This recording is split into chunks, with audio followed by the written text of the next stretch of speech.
Welcome to Midwest Paranormal Presents Paranormal Soup, and this is our 200th episode. Wow, I can't believe it's our 200th episode, and it ended up being our Halloween show, which is our favorite show of the year. It's not on Halloween. I do my show every Sunday night, 10 p.m. to 1 a.m. Central, 11 p.m. to 2 a.m. Eastern, 8 p.m. to 11 p.m. Pacific time. It's always that time. So this is when we do our Sunday, Halloween show. So come join us for the party tonight. Now, some years we've done. Last year we had Heather Wade on. It was great. We did a lot of ITC because she was really into that. Tonight's not going to be all instrumental, transcommunication, or spirit box. We are going to do some of that. You know we will. But we had a lot of fun with the psychic games a couple weeks ago. So I kind of want to do that. We got, as an annual tradition for the Halloween show, joining us again is Katrina Cooper, spiritual medium, and paranormal investigator, Rody, Speake. Good friends of the show. One of my very first guests was Katrina Cooper, and her and Rody have come on. They always have a special outfit or costume every time. So we're gonna wait. I will reveal it soon, but they always got something good, and it's good this time for sure. And don't forget, we are for people listening on the radio, we are a webcast. You can watch us on YouTube. You can watch us on Facebook. Check us out there under Paranormal Soup or Midwest Paranormal Presents Paranormal Soup. Watch it. We got a lot of stuff video-wise, but if you want to listen, just listen ahead. And of course, we got the World Wide Web of Weird, and there's a lot of weird to get to. So let's go ahead and get rolling into the show.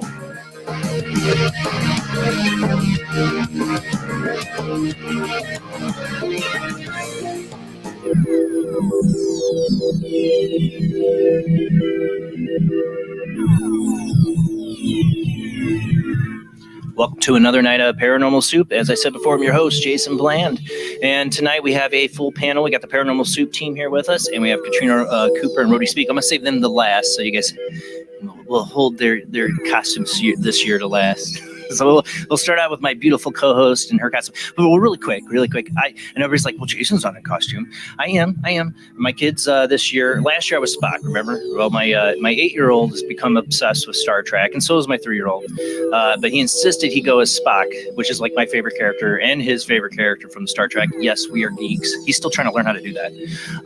But he was really trying this Halloween when we went trick-or-treating. It hasn't been Halloween. We had already went trick-or-treating, but thank God, because the weather is going to be bad on Halloween. It's going to snow. But he took the mantle of Spock from me. So now I am what Liam calls short sleeve guy, the doctor. I'm Dr. McQuay. I got the short sleeves. So, see, damn it, I'm a doctor, not a radio show host. Well, tonight I am a radio show host and a webcast show host. And I got my beautiful co-host with me, and she is in costume. But I do have accessories for mine, by the way. It is a costume. See? Phase you if you don't say it. But my beautiful co-host, Jamie D's with me. Oh, no, we got a witch. How you doing tonight, Jamie? Happy Halloween, Jason. Happy Halloween. Early Halloween, I know. We have to do it. I wish I could do it on Halloween night, but it's a weekday. Kids got school. The kids got school tomorrow, man. I have to get up early tomorrow, but it doesn't work out for me. But it's always Sunday night when we do the show, so this is our Halloween show. It all depends on you guys. Calling in tonight is a big one. I want calls. I want ghost stories. I want UFO. I want everything Paranormal Soup wise, even if it isn't Halloween. Call in tonight. Tell us your story. I want to hear it. Or call in to get a spirit box session, or call in to get a reading from me, from Rob, from Bill. Speaking of Bill, let's get Rob up. He always has something creepy. How you doing tonight, Rob? This is Rob Autry, for those who can't believe it, from St. Augustine, Florida. No, it's not. Rob is gone. There's only school. There is already school. Got to rip off Ghostbusters at least once, right? Yeah, okay. Exactly. And then also coming here from Illinois, near Chicago, there is Bill Perry P. How you doing tonight, Bill? Yeah, the mask doesn't come through so well, but yeah, I'm technically dressed up. I really am. You know, I'm short sleeve doctor guy from Star Trek, right? That's what my 3-year-old would say. But holding the best for last here, I want to pull up. When I just last see this thing screws me up. Sunny and Cher. What? Yeah. Hi, y'all. How you ladies doing? We're gentleman and lady. I don't know. Happy Halloween, Jason, and everybody. Happy Halloween. Happy Halloween, everyone. So glad you guys were. I was like, please tell me they're available to do this. It's tradition. It's tradition for you guys to come on and show us the costume of the year. I love it. We needed Katrina Cooper to communicate with Sonny Bono so that we can reunite for one more time. Oh, okay. Well, I don't know. Cher looks about dead. She'll. Sorry.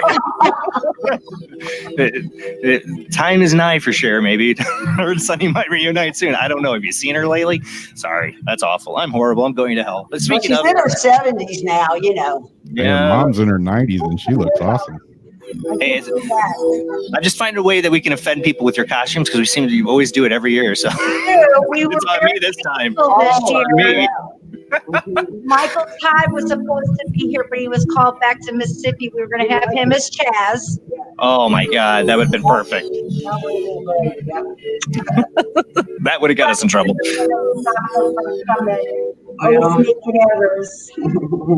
All right, well, we got to get moving here. We got the World Wide Web of Weird, so let's go ahead and roll into the World Wide Web of Weird.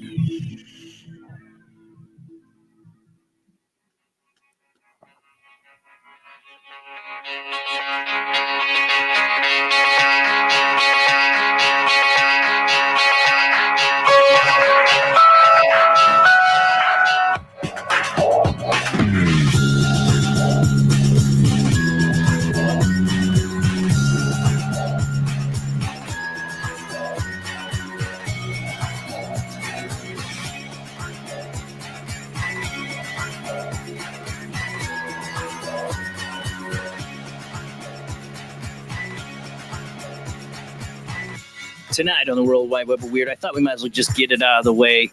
There's a few things running around that are very viral, but of course, one of the ones that it was on Joe Rogan again is, well, they were talking about it recently, and then he has a new memoir that's out, is Edward Snowden, searched the CIA files for proof of aliens.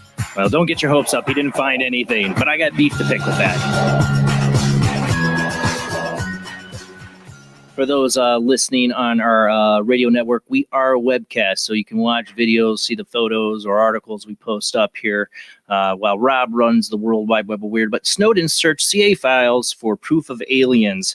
If you had access to some of the nation's most sensitive information, what would you look for? During his time at the CIA, Snowden, who is now living as an exile in Moscow, after famously disclosing information about numerous global surveillance programs, has recently admitted to searching through CIA and NSA databases for evidence of extraterrestrial life. Writing his recent memoir, Permanent Record, however, he admits to finding nothing of substance. For the record, as far as I could tell, aliens have never contacted Earth, or at least they haven't contacted U.S. intelligence, he wrote. The whistleblower also looked for information regarding a number of popular conspiracy theories. In case you were wondering, yes, man really did land on the moon, he wrote. Climate change is real. Chemtrails are not a thing. Speaking of a recent episode of Joe Rogan's Experience, Snowden again admitted that he had been made unable to find any evidence to suggest the U.S. knew the existence of extraterrestrials. Well, you know, if they were just, you know, putting that kind of stuff on NSA, you know, classified, you know, files that you're looking at like that, it would have been already outed. How many unclassified files get leaked all the time? It would already been outed. Wherever this is, it's deep, it's underground, it's through private companies now. They know to people like, there's too many people. There's way too many people in the intelligence community to leave that just in any kind of digital or even in a regular file. I just, so what? He didn't find anything. Well, he's just one man. I'm sure there's something, but they don't let those kind of things end up on NSA servers or CIA servers. That stuff's buried. Most of the people that work in the intelligence community don't know anything about it. It's a secret government. That's what it is. Or maybe it's, maybe they're not related to our government at all. Maybe it's just some secret alien group that's doing everything. Our government has no clue. I don't know, but there's something going on. I don't know. Snowden might not have found anything, but so what? Speaking of that, if the government wasn't anything into it, this other viral story, Article 2 here, U.S. Army signs deal to exploit UFO technologies from, of course, to the STARS Academy here. Back in July, Steve Justice, Chief Operating Officer to the STARS Academy of Arts and Science, revealed that the organization has been working to independently prove the exotic properties that they attribute to UFO metamaterials that they somehow gained possession of. Somehow. How did they get those metamaterials? Oh, they just found them. Like I said, Heather Wade brought this up. Arts, man. He claimed to have stuff just like this. So I just wonder where they got it from. Now, fascinating twist. The U.S. Army has seemingly taken a shine to these materials as well as it signed a deal with a group so that it can exploit them for the use in new weapon systems. Oh, that's great.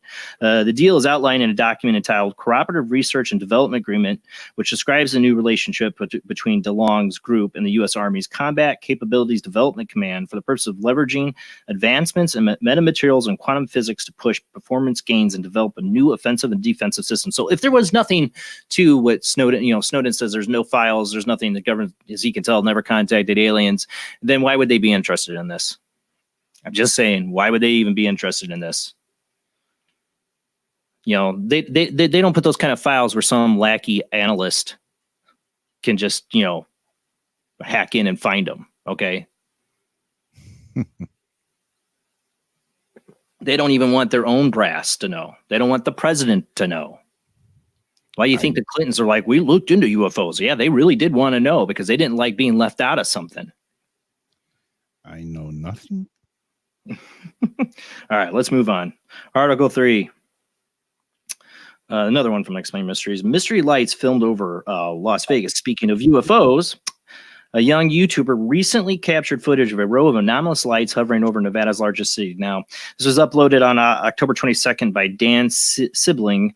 The video was reportedly filmed from the 22nd floor of the Signature Hotel MGM Grand in Las Vegas. The footage shows a row of bright white lights, four initially, with others appearing sporadically throughout, spaced a fair distance apart and hovering slightly over the city. Go ahead and play it there, Rob.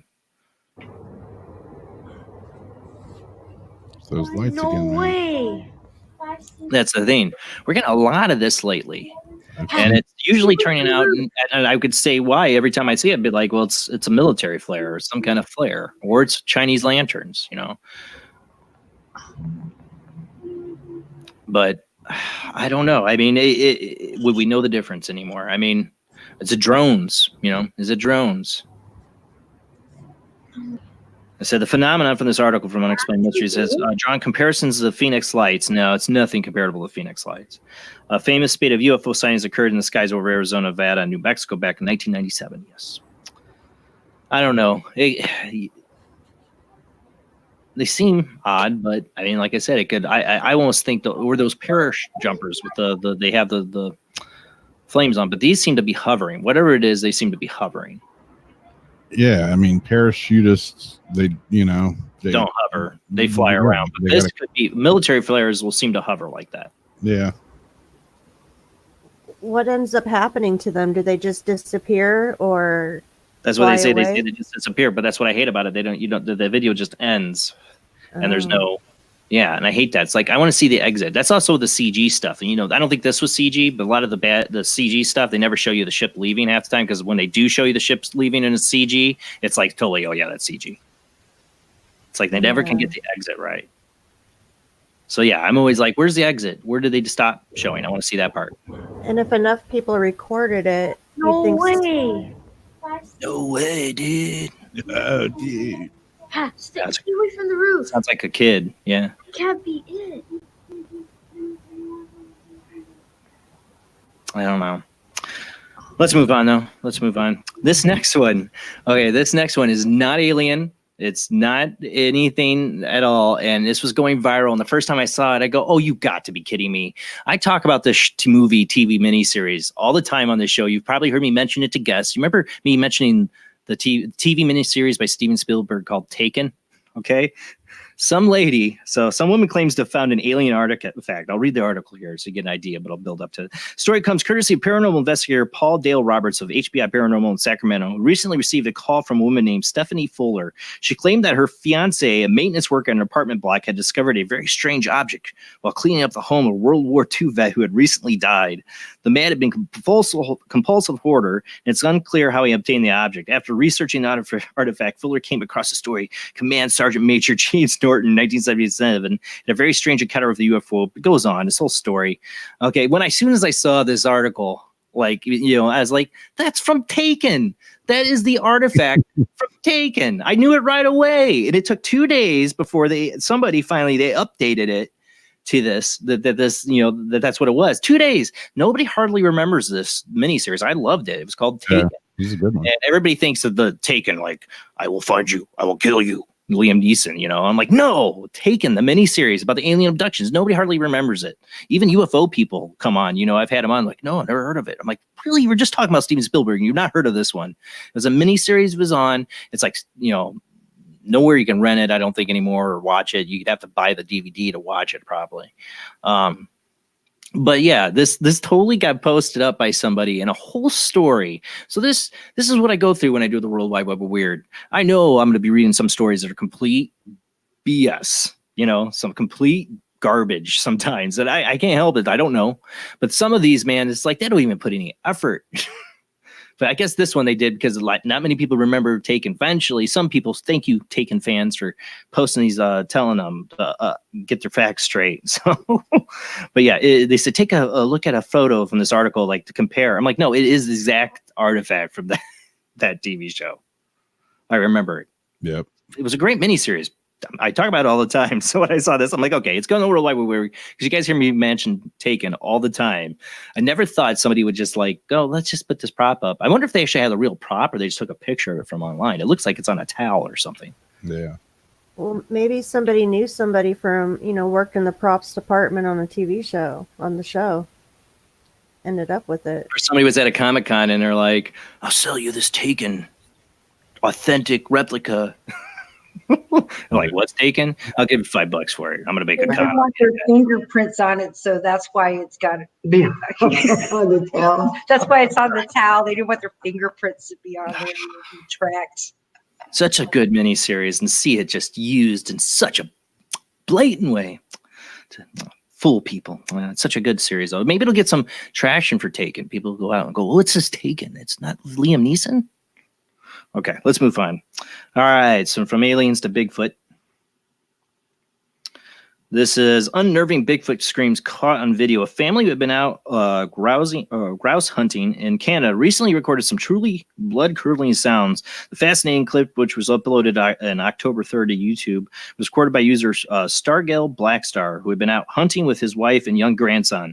They were approximately 45 kilometers from the Sioux Lookout in Ontario, Canada, when they started to hear a series of loud, mournful screams coming from somewhere near. Go ahead and start playing it with the audio, because you don't hear much. It's the enhanced. It really comes through. It's going to be hard to hear.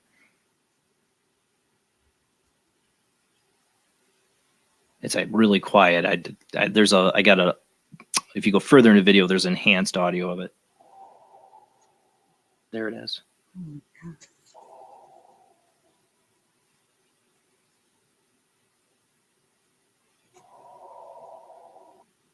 See, if I heard that out in the woods, I'm done. I'm done. I'm out of here. Oh, dang it. Come on, video. Yeah, exactly.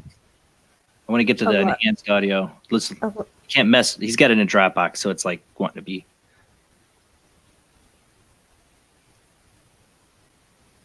Almost sounded like a large cat, but I need to hear it again. Let me see if I can pull up the audio on my end, because you got to hear this enhanced audio. This sounds just terrifying. I mean, it sounds off in the distance, but when they enhance the audio, it's like, man, if you ran up on that, there it is.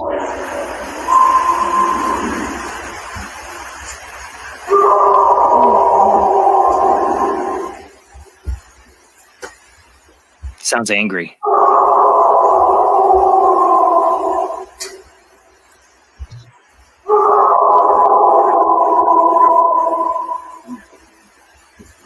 Sounds like you lost somebody. Doesn't it sound like Bigfoot's like just lost his like love of his life? I was just gonna say, it sounds like heartbreaking.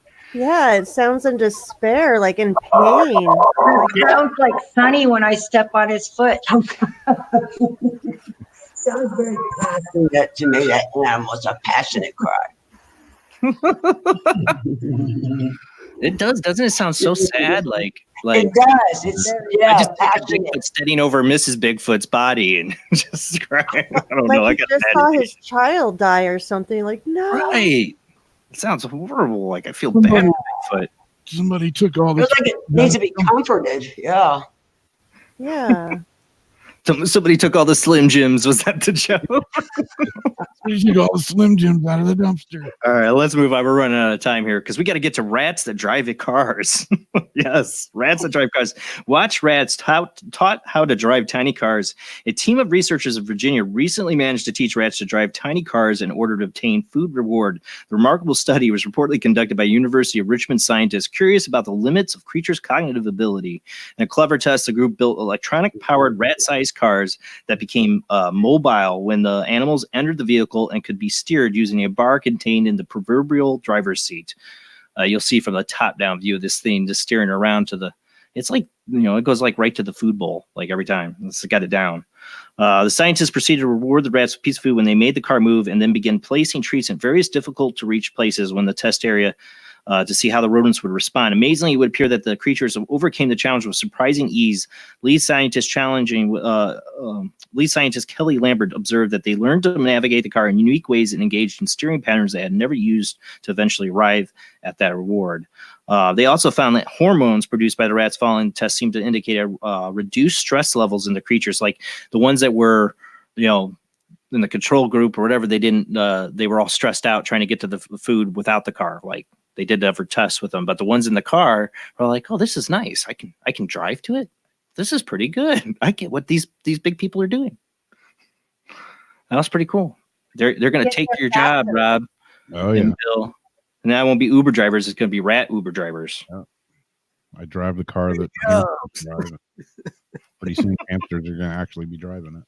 Well, honestly, what I think is, they talk about what worries me is them creating something like a biological computer, basically using the functions of the brain, because the brain's such an amazing piece of machinery. We don't even know how it works. It's like, oh, well, why are we making machines to try to mimic what a brain can do? Why don't we just take a brain and grow one and use it and tap into it and use it as a computer? That's why they called me the mad scientist in grade school. So I think of these things. But that's what I see happening. Until they figure out ways to completely fail-proof hacking and all that, I'm not getting in computerized cars or none of that crap. See, I'm one of those guys, though. Like, I like the sci-fi. I like the sci-fi. I would love to get a car and press a button and say, "Where do you want to go, sir?" "Oh, you just take me wherever okay." Yeah. Like everyone's like, "You're giving up your control." I'm like, I totally understand what you're saying. I totally get it. But I like my sci-fi. And a flying Uber? Yeah. Would you get in a flying Uber? Hell yeah. Oh, there's nothing in this world. I know. And I totally understand your guys' why you feel that way. But there's this sci-fi. If I could press a button and the thing took off, started flying, I'd be like in sci-fi heaven. And maybe I'd end up in heaven when the thing crashed and killed me. We're in hell. Get in that automated car and it's like, you will be assimilated. And you're usually the reasonable one. We get into the last article here because I had a little rant on this last one. Yeah, time for the soapbox. Yeah, I know. So we had Steve Mera and Barry Fitzgerald on who've talked about the three-fingered mummies, and they actually went down to Peru and studied. I'm not going to read this whole article, but man, I'm seeing this all pop back up again about the Nazca three-fingered mummies, and they're now releasing it to be studied independently after all this time. And again, it's got Hami Musan involved with it. I'm sorry. I just don't buy it. I mean, these might actually be an artifact or something. These might be real bodies. I'm not saying they're not. But that they're alien or anything along those lines, I don't know. And there's just been so much manipulation and fraud that's been happening with all these artifacts down in Peru. Is that, and Gaia Network, is like, big sponsor of the study, like there's a lot of money right online for these things to be something special. I just don't trust it. I'm so sick of I thought we were done with the 3-fingered mummies. I really did. I'm not buying it. Shut up. All right. They're going to get tested. Let's see. I have my high doubts after what Barry and Steve found when they went down there, that this is going to turn out to be anything alien. I just can't believe we're still talking about the damn 3-fingered stupid mummies. There's nothing to it. I honestly don't think. Mummies. Yeah. But that's it for the World Wide Web Weird. And get off my soapbox. So, probably good. It took a long time. You want me to go off more about the 3-finger stupid mummies. But we're going to have a lot of fun tonight. I want to do, it's open lines, Halloween, really. I mean, we're going to do some ITC Spirit Box stuff. We're going to do, I want to do the psychic games. Everybody up to do the Zener cards? We'll do some of that with the chat room. That was fun. We only did it once. And then I saw some people like, let's do it again. I missed it. And we should have done it again on the psychic game night. So we'll do at least 1 round or 2 rounds of it tonight. But call in tonight. We'll have the phone lines open. I'll give them back when I come back from commercial break. But call in. You can get a reading from Katrina Cooper tonight. We got Katrina here. She's amazing. She can blow your mind. Call in. But I could give you a reading. I don't know how well I'll be tonight. I've had a bad night, let's just say. I had a 3-year-old break my older son's TV, so it's been a bad start. But I'll see if I could read. I got my tarot deck here. So maybe I'll do a reading. I'm not going to do any spirit boxing because the 3-year-old also broke my jack to my computer that I use for the spirit box. He's been on a terror. That's everything before the show. So yeah, but we got Bill, we got Rob, we got Jamie, and Katrina. You guys, do you have your spirit box set up for tonight? No? Okay. She does? Okay. So we can do some spirit box stuff going for you. Yeah, we definitely got to do some spirit box tonight. It's our Halloween show. We definitely want to see if we can reach out to the other realm. So we will do that. I'll let you guys decide when you call in. What do you want? What do you want when you call in? You tell me. But we're going to go to our commercial break. It's a short one. We'll be back with our Halloween show 200th episode. Still can't believe I'm saying this is our 200th episode. Don't forget, you want to help keep the show going, go to Patreon. Check out Paranormal Soup on Patreon. $2 a month. Helps the show out. Helps us keep going. I will be in exclusive content once I can get some things replaced that my 3-year-old broke, like an audio jack. But we will have exclusive content on there soon. All right, guys, we'll be back after a short commercial break.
He is conducting an experiment into the combined effects of sensory deprivation and hallucinatory drugs.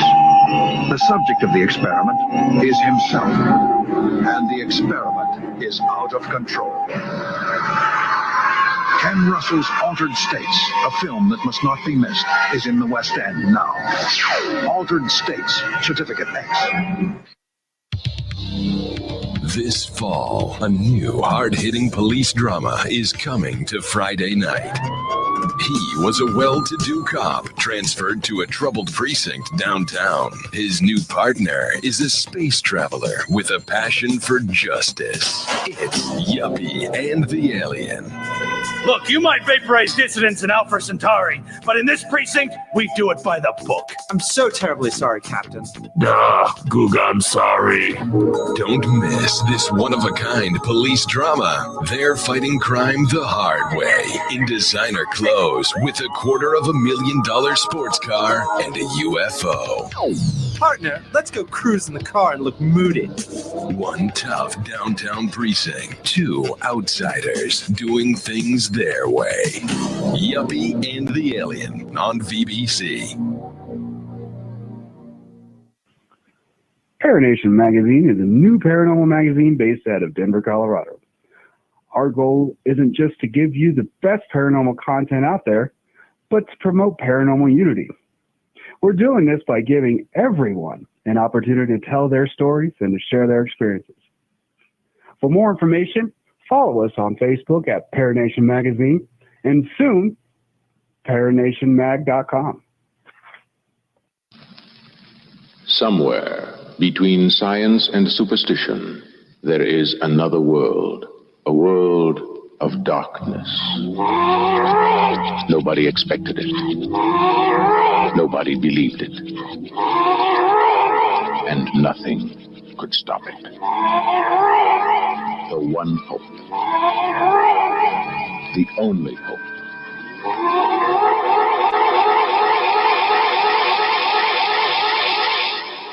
The Exorcist. Warner Brothers presents William Peter Blatty's The Exorcist. The Exorcist, directed by William Friedkin. The Exorcist, rated R. Under 17, not admitted without parent. Are you intrigued by Paranormal Talk Radio? You'll love the new Paranormal Radio app from Talkstream Live. You'll find a great selection of talk shows covering UFOs, ghosts, strange phenomena, and much more. Download the Paranormal Radio app now and start listening to the very best in paranormal talk entertainment, including the network you're listening to right now, the Paranormal Radio app, free in Google Play and the iOS App Store. Bring life to the dead. Bring life to the dead. Bring life to the dead. Bring life to the dead. Bring life to the dead. Enter the occult world of necromancy. You were brought here for one purpose: necromancy. A ceremony dating back to the pre-Christian era. It's the art of reviving the dead. It requires involvement with evil spirits by the person performing the act. The devil god brings life to the dead. No, please. No, please. And death to the living. Necromancy, starring Orson Welles and Pamela Franklin. From Cinerama releasing. In color, rated PG, parental guidance suggested. You could accept the fact that this city is headed for a disaster of biblical proportion. What do you mean, biblical? What he means is Old Testament, Mr. Mayor. Real. Switch to DCS ranging. 240, nominal to profile. We're in the pipe. 5 by 5.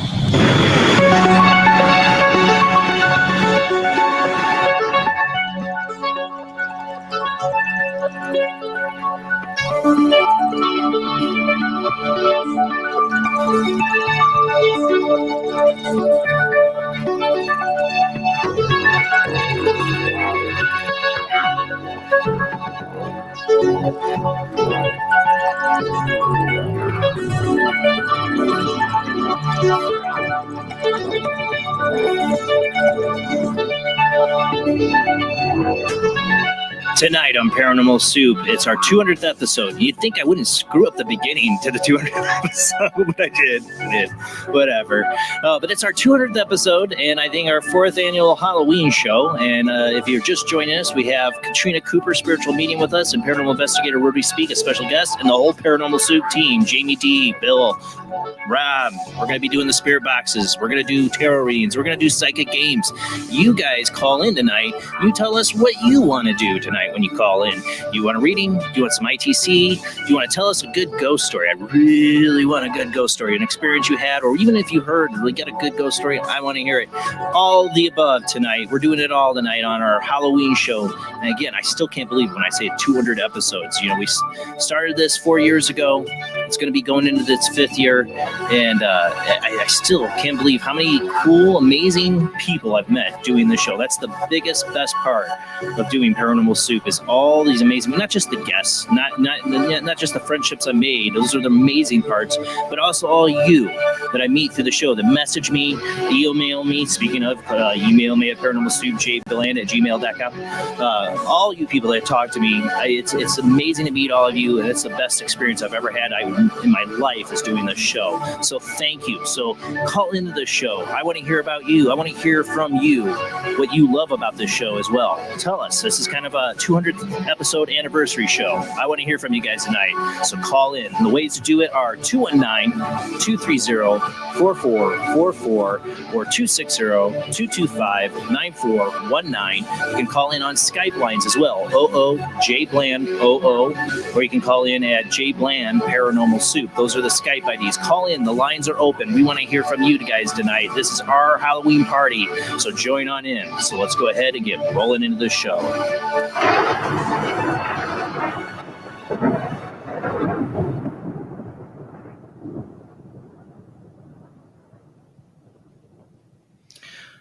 All right, guys. I don't even know what we want to start with. We got so many things we want to try to do tonight. Phone.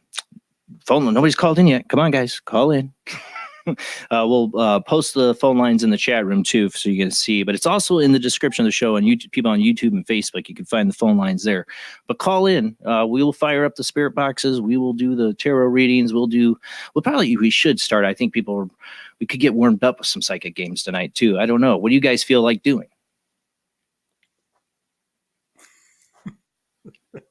Dealer's choice. Dealer's choice. Oh, see, what does the chat room want to do here? Let's see. Oh, I've got to scroll down. The same thing doesn't want to. I'm not even seeing people's new chat. Let's see what we got.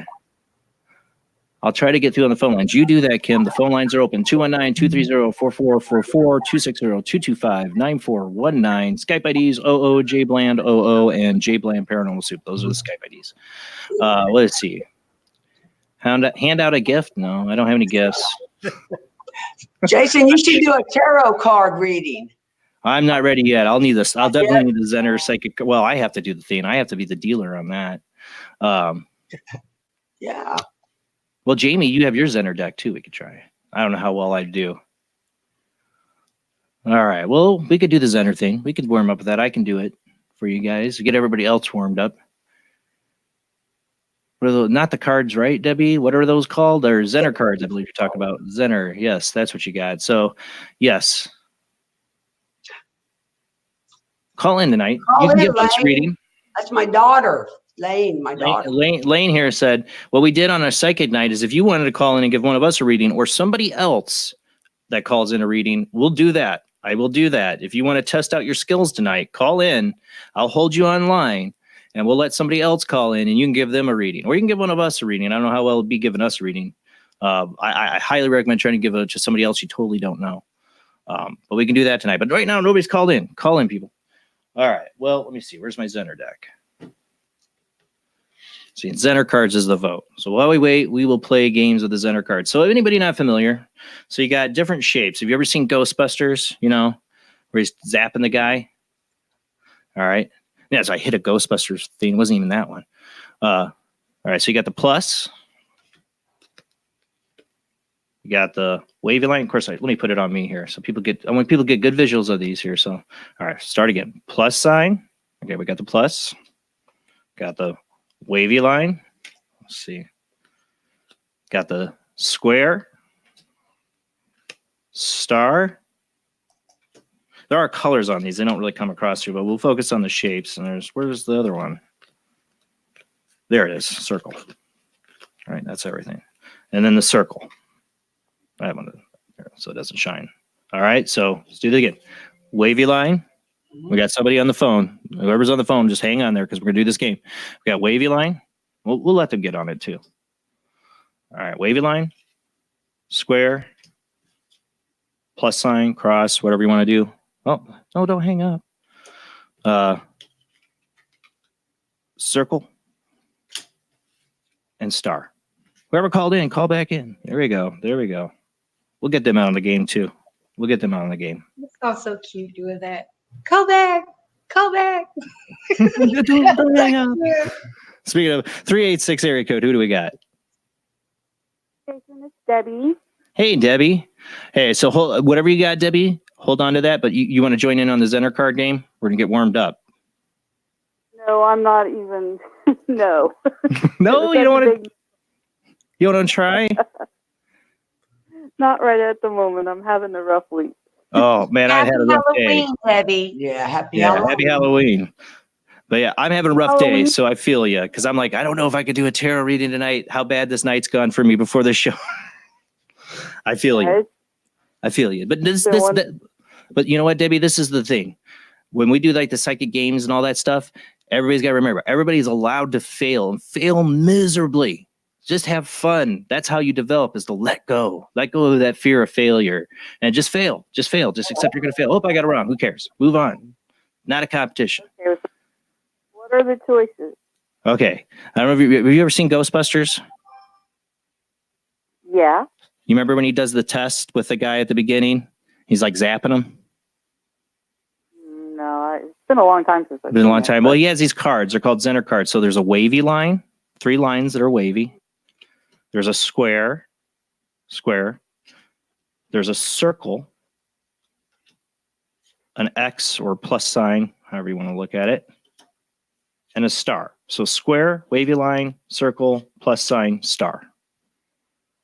All right, and I'm going to shuffle the deck, and I'm going to try to send it out to all of you. See, through the internet, the magic of the internet. All right, I'll pull it up on me. Now, Katrina, since you're the pro here, save yours till the end. I'm not psychic, so that's good. I will be Oh wrong. yeah, you don't know the future, right? You see, that's right. See, I never claimed to different be game. ever. I You're came right. back from Vegas not a winner. Right, you'd be a millionaire by now, right? See, that's how it works. But it's still it's your perception. So we'll see. Maybe we'll see how well you do. Be interesting to see. Okay, all right. Maybe you can get the spirits to help you out. I don't know. You wonder if they do that. You know, like, hey, spirits, can you give me a little insight on this? I think it's called cheating. I've never really asked. Okay, some but of the this truth, is. but I know, Don't but consider I cheating. just want to let you know I do not do those kind of things, but I have plans to be wrong. I There already you go. chose See? what I already chose mine Yeah, already. I chose That's exactly what I right. had. So I gave it to Ro, and I gave it to Sonny, and Sonny wrote it down. He probably spelt it wrong. All right. Well, this is what Cher would do. So this is Cher trying to be psychic. Yes. Okay, let me get the first card. Okay, I am picturing it in my mind. Picturing it. Sending it out. Okay, everybody start putting their things in. All right, I'm seeing it roll in. I'm picturing it. And if you're calling in and I hang up on you, wow, that's making the phone glitch. And I'm hanging up on you, it's because I got somebody else on the line. Try the other line. Right now, the 260-225-9419 phone line's open, or the Skype line, Jblandparanormalsoup. All right, focus. I got to focus.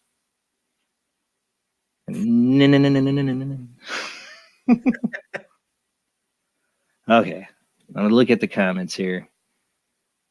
I see somebody did get it right, but there's only 5 choices.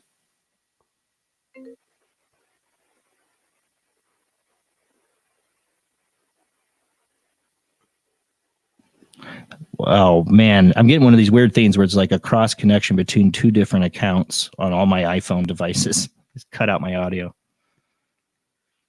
All right, we should be straight. That's weird. It's the second time that's ever happened.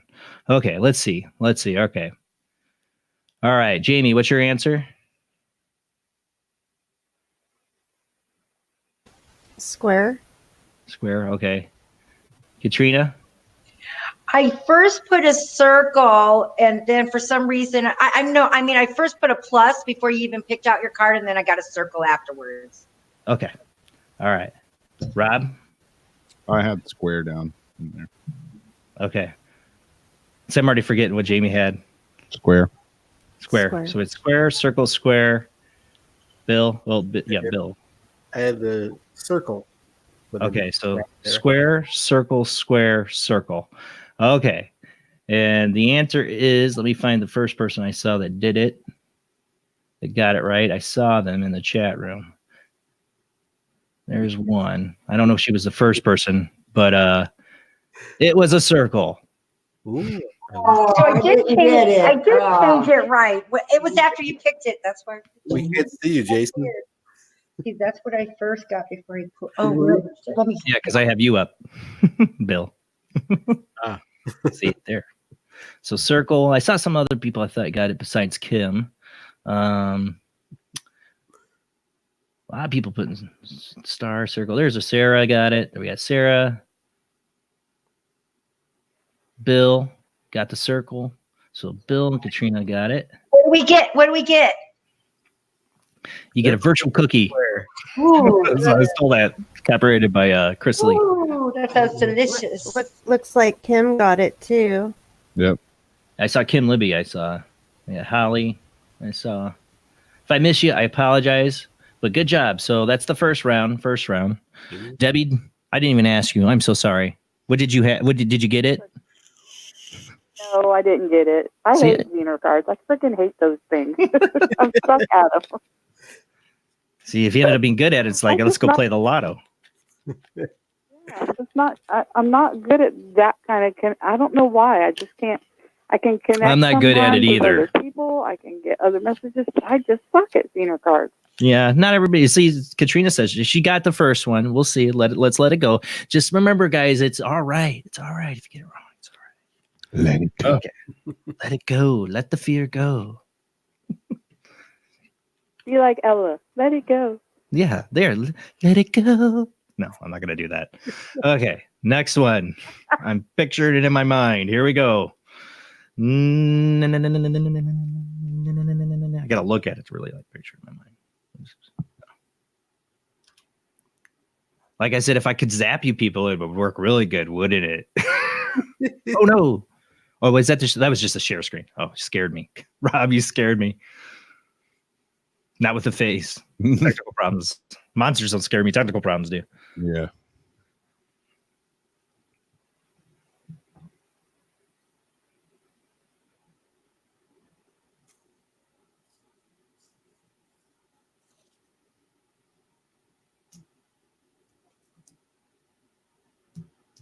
Trying to figure out.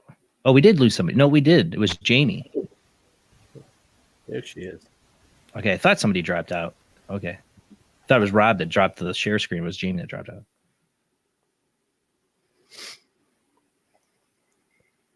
Ah, I see.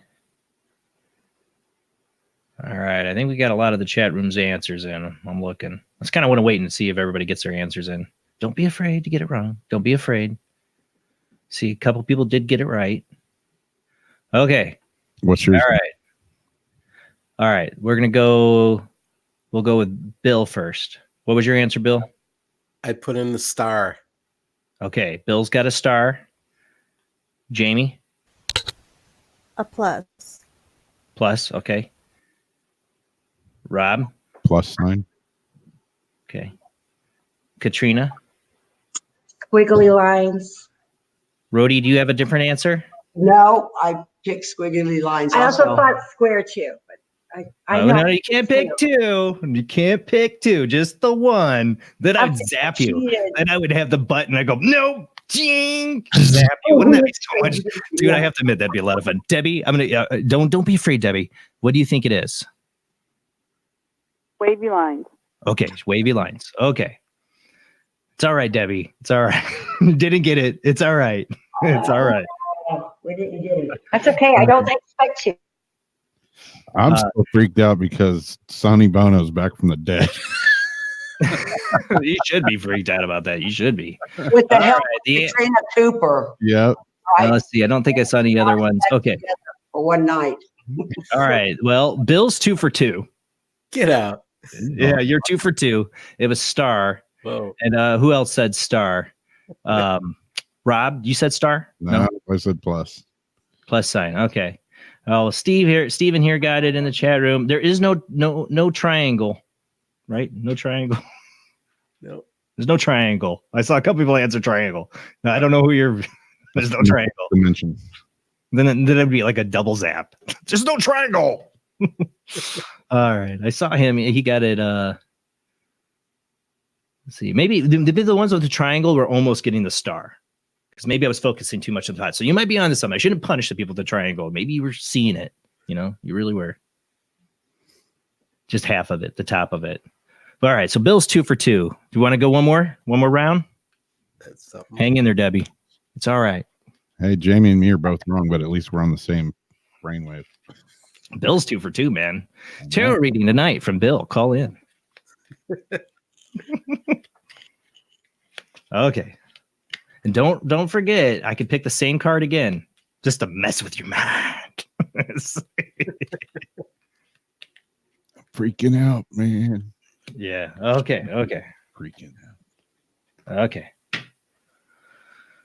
I'm really focusing on this one because maybe I'm letting you down. Maybe I'm not projecting good enough. Or maybe I'm letting you. Don't blame yourselves. Blame me. Okay, I'm projecting. Let's see. I gotta make sure I'm scrolling down with the new stuff coming in. Okay. Really projecting it.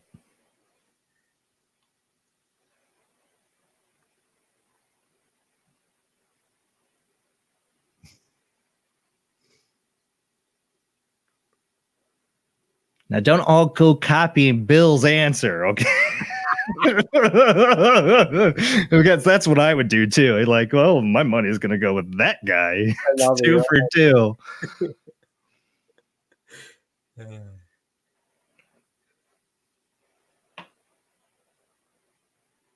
I'll ask you last. Well, of course, you put it in the chat room. I'm going to make you stop. Next time we do, this is the last round for now.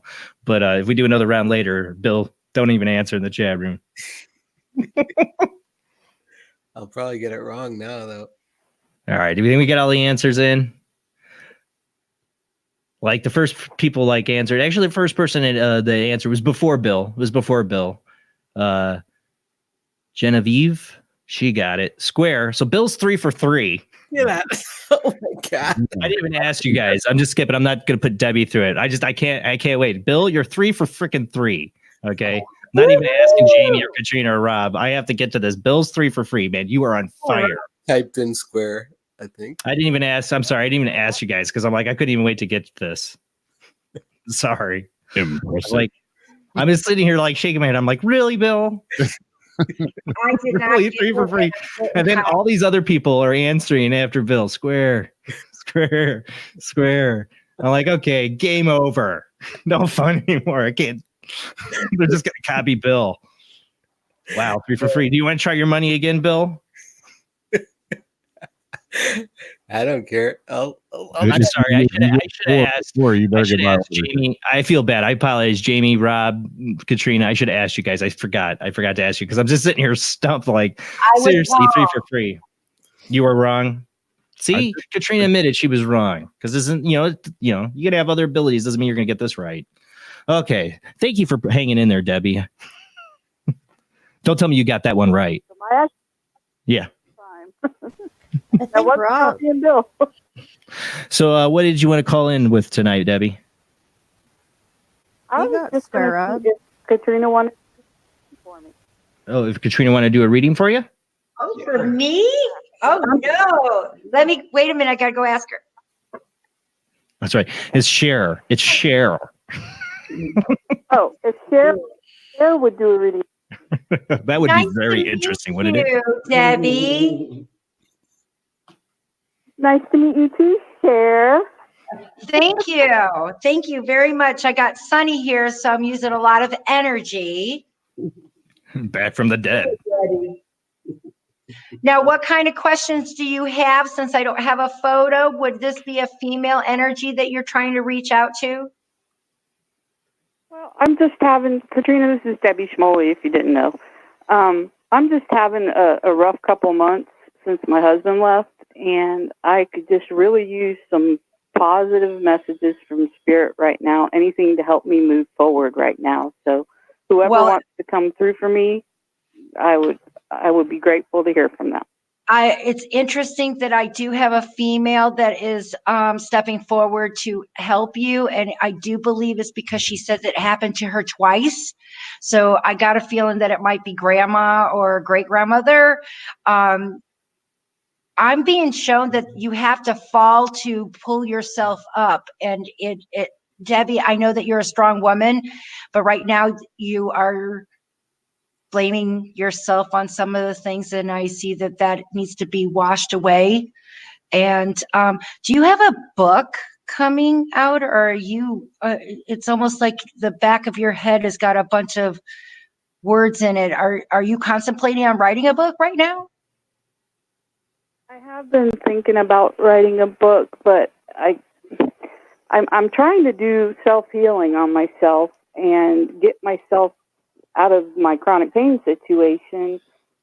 And I've learned so much the last 3 years in the spiritual communities that have really helped me to like get through what I'm going through now with, you know, some modicum of grace and classiness, and not, you know, be and angry and nothing is hurtful and changed. hateful and saying bad things about my husband and all that stuff. So, you know, something that would be able to help other people that are going through the same type of situation. You know, And that's therapeutic. With either, yeah. So I've been Your thinking about it. I haven't Debbie was started any. stating what should you do, and that's the first thing that was brought to me was to put the words that are on the back of your head onto paper, because it's going to be therapeutic to help you through. So that's your next journey. And some of the things that fall in is the hardest, but you're going to help others too. So I would say that you start with that, and you're doing everything right, hon. It's baby steps. Yeah. And she did trying. say she's going to do this twice. So please know that you have a family member, and I'm being shown that it is the mother. No, it's the sister on your mother's side. And it looks like she's showing me that she had this thing about the situation you're going through is very familiar with her. So no wonder she's being here to help you. Yeah, she was there for me, like helping to raise me as a child too. So she She's was helping a very you now too, honey. What's that? She's helping you now too. Good. I need all the help I can get right now. She just told me Yeah, something about, I do got one more thing, if you don't mind. I'm sorry to take up your time, but it seems like it's aromatherapy. Do you okay. Yeah, I've got some going right now, as a matter of fact. Yay, I love it. Been- See, they coexist. Says how she's letting you know she's there with you right right. now. And yeah, I know that I've always got a team around me, and my family is always around and supporting me, and I'm very blessed with that. I just wish I had it. I wish I had it easier. Sometimes I can communicate with fine, but since my husband left, I've been having a lot of blocks, you know, because my vibration's been lower, and right. And it'll come in when it's been able right. to like. If What's you that? do anything, you got to remember that your body's doing that for you so you don't burn yourself out. You're a light worker, but when you are down, your energy's down. If you try to continue, you're doing no justice to either the spiritual world or yourself. So it's a way of slowing us down and telling us to take a break. So I understand how you feel. I was in a situation like that. Rody helped me, staying around good friends. Take a deep breath. Your loved one is making it so clear that the steps that you've been doing is the building blocks of making you happy. So it looks ugly now, but it's going to get better. And I can't pick a square or a circle, but I guarantee that was her. Yeah, no, it was her. You know, I can get messages still for other people and pick up on other people's energy psychically sometimes, and I can get messages come through for other people. But since this happened, I've just been having a hard time getting anything for myself, and I know that's, you know, because it's like close a doctor, to you home, can't and practice it's my on ego yourself. involved, and I doubt, you know, cannot. the stuff that comes. It's hard to get stuff for yourself, you know. Yeah. So I can't get stuff for myself either, but I can tell you that all you're doing is correct, baby steps. And quite frankly, it feels like when spring comes around, everything's going to be washed away. That's exactly what she showed me. And it looks like that's her favorite time of the year. Oh, it's yours. I'm a fall girl, so it's probably. Then it must be hers. I mean, hers. But I see that spring is going to be very special for you this spring. So It's Good, gonna good. there might be a new reason why it's gonna. If it's not your favorite one now, it will be.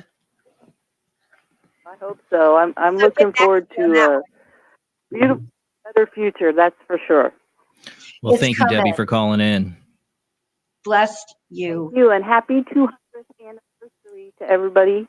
Yeah, and thank you. Thank you so much, Katrina. You're my forever friend, Debbie. Much love to you. Forever friend, Katrina. Love you. Love you too. Have a good night. All right, we got somebody else that's been waiting on the line. I want to make sure we get to him. We got other people trying to call in. 832 area code. Who do we got? Yeah, it is Steve Marshall. How you doing, Jason? Hey, Steve. Thanks for calling in. No, on your show a couple years ago. I'm friends with Rody and Katrina. Yeah. And we did we had an investigation last night and had some good stuff happen. But can you say where you went? Just called to wish you. We went to Old Lavaca Prison. Ooh. It was a fun the prisons are good places. Last night, Katrina and I, we hosted a fundraiser. And our friend Leroy and his wife, we want to share it. Yeah. It was awesome. Yes, I got some really, it was very awesome. And I got some really good EVPs. One of them, Rody, actually says your name. Really? Ooh. Yeah, Rody says that she's there with me and my wife Lane and our friend Anita and our friend Wolf. And right when she says my name last, it's there's a guy's voice that comes on and says Rody. Oh, I love it when it says one of the team members' names. It's just like, because what it shows when you get that kind of evidence. Sorry, guys, I'm an EVP junkie. When you get that kind of evidence, when it says one of the team members' names, you know it's not something residual. It's something intelligent. It knows who you are in present time. You know, they're not stuck in some Others movie where they don't know where they're at. They're realizing you're there asking questions. Oh yeah, definitely. That place is an amazing place to investigate. It's one of me and my wife's favorite places to go. So that's awesome. Now, Steve, did you have something besides? Did you have something else you wanted to call in with tonight? Well, whatever you guys are doing, I know you guys were doing that game and you were doing tarot card readings, and my wife is actually getting into tarot card readings. Yeah, I saw her post that in the chat room. Want to do that? Yeah. If you guys wanted to do a reading, I'm all up for it. You want a reading from us, or does she want to do a reading? Sure. No, if you guys can do a reading, because she's just practicing right now. She just started, but she's watching. The best thing to do with the practice. Yep. All right. Well, I'm gonna let Bill. Would you want to do a tarot reading? Me? No, Bill. Oh yeah. He's got to unmute. He's getting set up. He's coming. He's gonna go get his tarot deck. I think he's got to get his light on. Yeah, got to see the tarot deck. Here we go. People trying to call in. Lines I have open right now. 219-230-4444 is open, and the Skype ID Jblandoo. Those two lines are open. Okay, and I'm sorry. What was your name? Steve. Steve. Okay.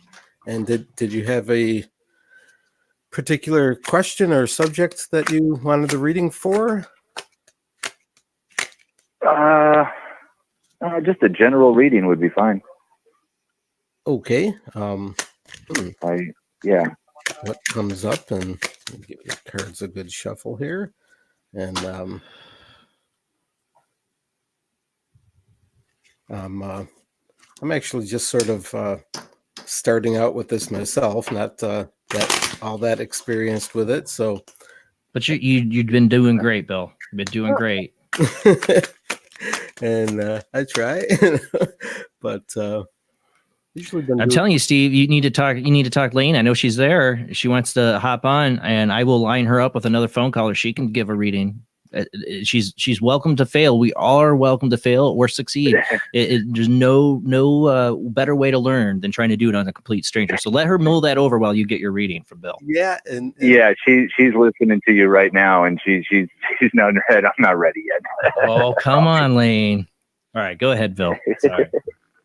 Okay, just wanted to get here too, just in case I need it, because sometimes I still need my little sort of what I call my. You're welcome to use the book. I'm not judging anybody for using the book. I don't use a book at all. It's just a couple of little things that I have that give a few little, just some general little tips of some of things that you what the kind of guide you a little bit. Yeah, because there's still some cards here and there that I'm not. But I'm just saying. I'm saying to anybody like Lane. If Lane, if she wanted to do a reading for somebody and she used the book, I'm not judging her. I'm saying that's how you learn. It's how you learn how to do it. But all right, let me try 2 cards here, and okay, let's see. Got the Page of Pentacles and is that the 8? The 8 of Swords. So, so I don't know, when I do a 2-card thing here, I try to sort of combine the 2, because I know like the Page of Pentacles, because I know that Pentacles is generally about like it can be money or sort of material things, and the Page is sort of that because that's sort of about sort of making something start to happen, possibly a financial opportunity even. But yet the 8 of Swords is sort of about sort of negative thoughts, sort of self-imposed things that you sort of put on yourself, that might not exactly be true. Like maybe you're being a bit too hard on yourself, and I don't know if that is true in any way, and not and maybe that's something that would be restricting the other part of the financial opportunity that you're maybe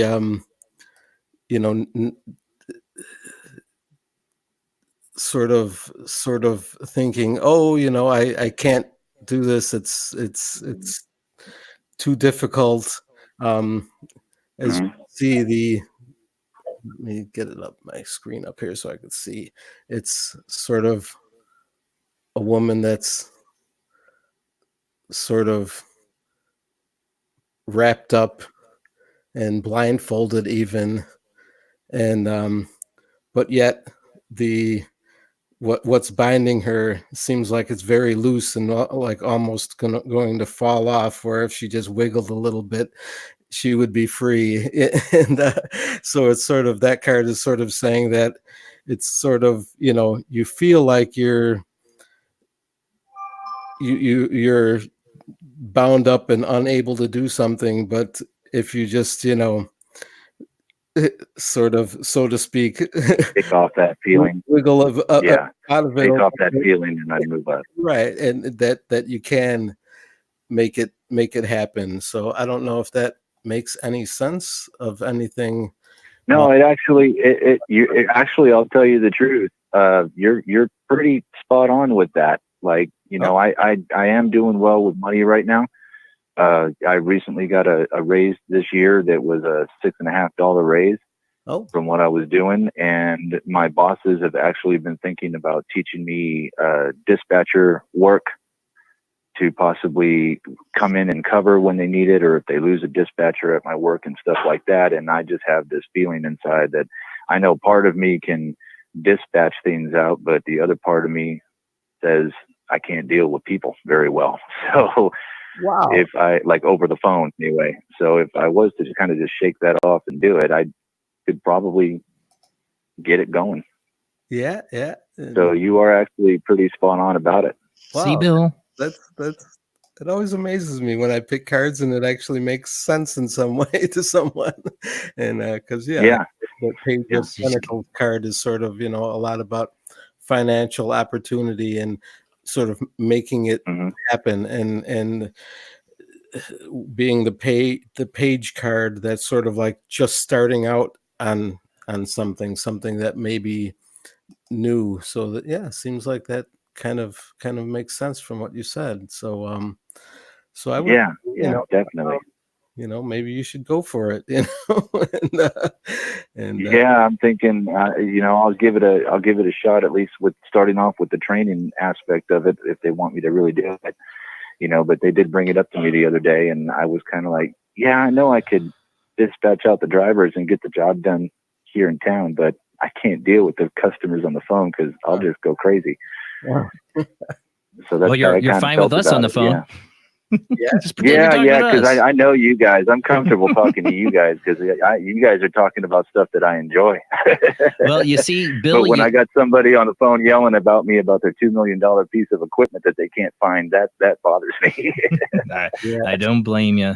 Well, thank you so much, Steve, for calling. You let Lane know. Look, Thanks, Bill dude. did it. Look, he's he's new, just learned how to do it. And look, you never know. You never know until you try. Yeah, definitely. I definitely will. Thank you very much. Thank you very much for the reading. And Jason, congratulations on show number 200. Thank you. And Rody and Katrina, we love you guys to death. Rody's trying to. What you got, Rody? Steve, wait. Tell Lane she should do a reading on me with those cards. Do it. See? Yeah. She wants to do that. She wants to do that on someone she knows. So yes.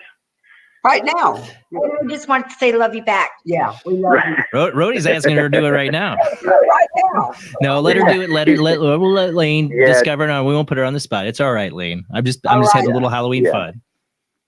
All right. Well, thank you, Steve. You have a great night, bud. Thank you. You guys too. All right. We got 479 area code. Who do we got? 47.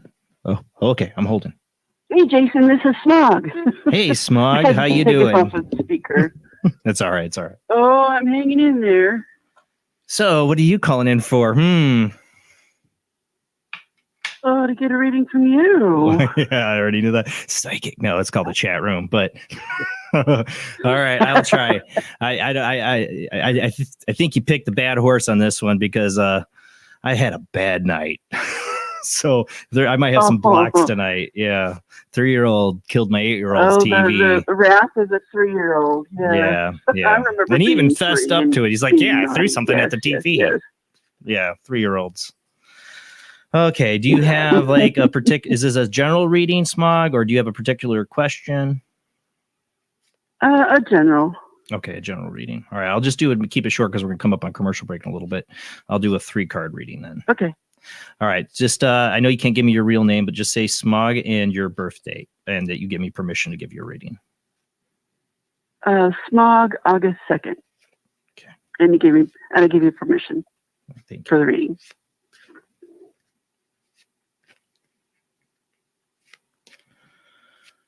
Okay.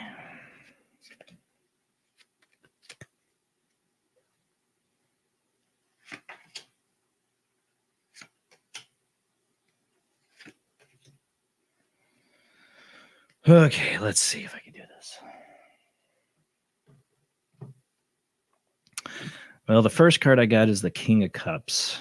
And I do reversed. It is upside down. Doesn't mean it's opposite of the meaning or anything. It's just a different flow of energy. The Ace of Wands is the second card.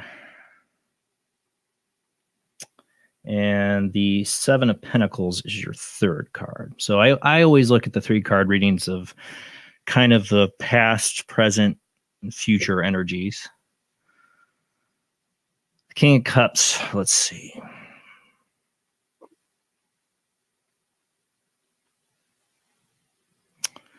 I say when it comes to your past, there was a huge loss of a male. I'd say A parental. Did you lose a father? No. No? Maybe it's a grandfather, because I'm seeing some huge, when I see cups and the King of Cups, I'm seeing some kind of male figure, and this is the past. Hmm. Were you really close to your grandfather? Not really. I mean, my late auntie's husband, Uncle Bernie, perhaps, but not really. No. See, people, I get it wrong. See, I'm getting it wrong. So I'm not getting the past right. Something about the King of Cups.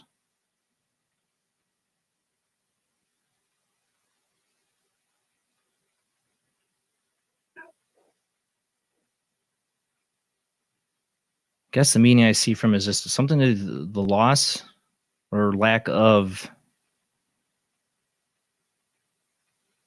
Maybe it's because you didn't have much male energy in your past. That's why I see this little. The only male energy I have in my life are my cats. Really, in your past, were you? Kitty. This would be a male figure. I wouldn't say. The way I look at it is a male figure that the cup. I see his cup is empty, so that means a male figure that wasn't giving you love, I guess. Well, I was estranged from my dad for 10 years, but Usually these cards relate, so let me see. The one, Ace of Wands. That's usually a significant factor, and this is the present.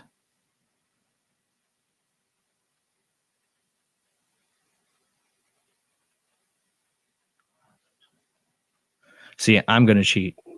See, I'm going to do it because I am on block tonight, obviously. Wow.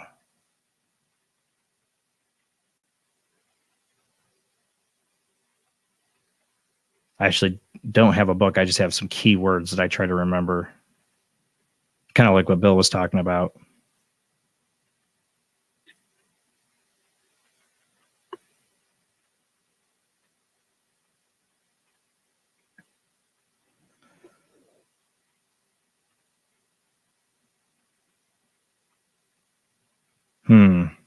I don't know, like dead air, but I'm thinking hard here.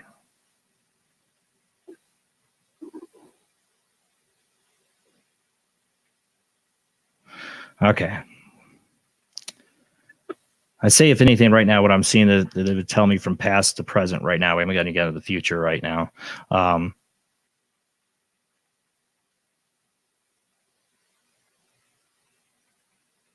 That you had, maybe is more about creative energy than, okay.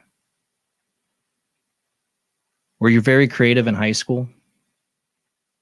Yes.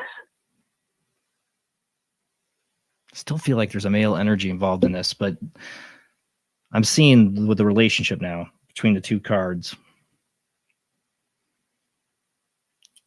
At present, you're still creative, but with this being a lacking energy, there's something you are not doing yet that you need to be doing with creative purposes. Well, I only knit right now. Yeah. I used to paint, and I used to. Well, that's what this is what I'm saying. Okay, so this is what I'm getting.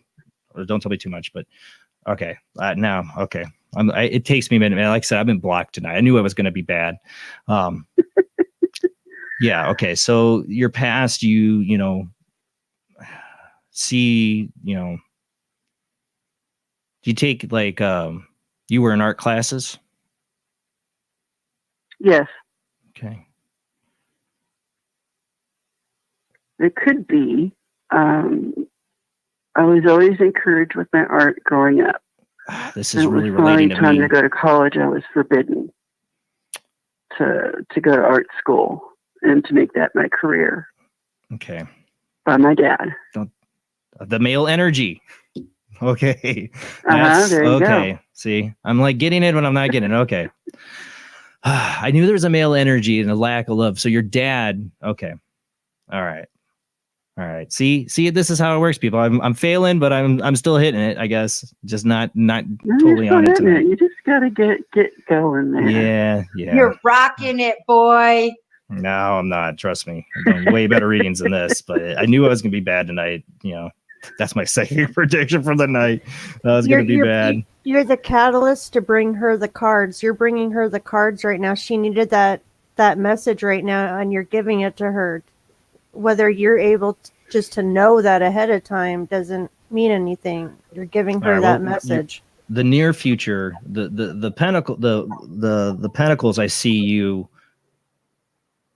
doing all those things, getting back into the stuff that you did as a teenager, and exploring it, going beyond knitting. Because the pentacle, for people to see the Seven of Pentacles here, I can put it on my screen here, because that card I hadn't gotten to yet is really about you kind of collecting the fruits of your labor and looking back upon it. This is what will put you at your inner peace, what you need to do to gather this stuff, gather your talents that you had as a teenager and bring it into line and explore, be creative again. That's the main message. Well, cool. Yeah. Like I said, I think you picked the bad horse tonight, but I was slightly getting it.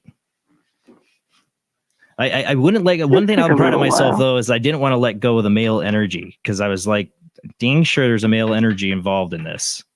That and I felt a father, but I went to did he pass or something, but it's more like he wasn't there for you on this. So explore your artistic thing. That's what this tells me. Go back to your roots of art and get back involved. Well, thank you, Smog. Well, thanks, Jason. Well, happy 200th and happy Halloween, and have fun. Yeah, I'm going to try, and I will crash and burn again if anybody wants to try. I will willing to try and crash and burn again, and so can you. Everybody else, you can call in tonight and crash and burn. You're free to do it. Look at me. I crashed and burned, but I found some positive notes in it. I learned where I was hitting them. See, you learn what to trust by failing. Like if I would have, kept going with the male energy, not gone, I would maybe have gotten it, better. You trusted your instinct, though. You went with your gut, and you trusted your instinct on that. Yeah, this is how you learn. Instinct.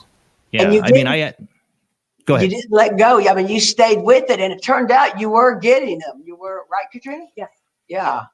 It really sounded good from this. When I was on, though, if I would have been on, I would have got it without anything from her. And that's the thing. That's why I'm like, dang it. I just had to give myself the right. I definitely have blocks tonight. And that happens. That happens to everybody. I mean, Katrina, I'm sure you have had sometimes you're just, everybody's human. So and I didn't do it for 10 years. I just started doing this again. So Bill, you rocked it. Bill's on tonight. He's got the Zener cards. Real well. I want the numbers, Bill. Yeah, and then he did an awesome reading for Steven. So, auto card tomorrow.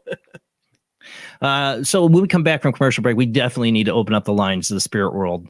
Probably since Rob's been saying, Rob, if you can get your stuff ready to go, fire it up. After commercial break, we can open up the lines for, if you call in and you don't want to do the spirit box thing, Rob will hold it on hold and we can do something else. But I definitely want to do some spirit box, a little bit of it tonight to see what we get, because it's Halloween. We definitely got to try. So we can do that when we come from commercial break. I don't know. Do you guys want to? You think later on too we're going to do another Zener card game? I'm interested to see, because Bill, you were on fire with the Zener cards. You're on fire with the tarot reading. We'll see if Bill can keep it going. See if he can do another round of the Zener cards and see. Man, if you're 3 for 3 again, I'll be like, dude, Bill's psychic highline, man, just got to do it. But this is what it is tonight, guys. I have somebody waiting on hold. Wait on, because we're going to be coming up on commercial break here. But when we get back, we'll definitely do the ITC. If anybody's not familiar with that, we do live spirit box on this show. We do it once every so often, where people can call in and see the spirits. We'll talk to them through the spirit box. We've done, I think the last Halloween show we did like all night of spirit box. I didn't want tonight to be that, because I had so much fun doing the psychic games, and I'm learning too. I'm trying to learn again how to get back into tarot. And it's just want to have fun and kind of do all kinds of things you would do at a Halloween party, my kind of Halloween party. I'm not bobbing for apples, pulling out the Ouija board and getting the tarot cards out, the crystals. That's my kind of Halloween. I don't know about you, but it is mine. And the other thing I love about Halloween is ghost stories. Anybody call in with a ghost story tonight? be my number one friend.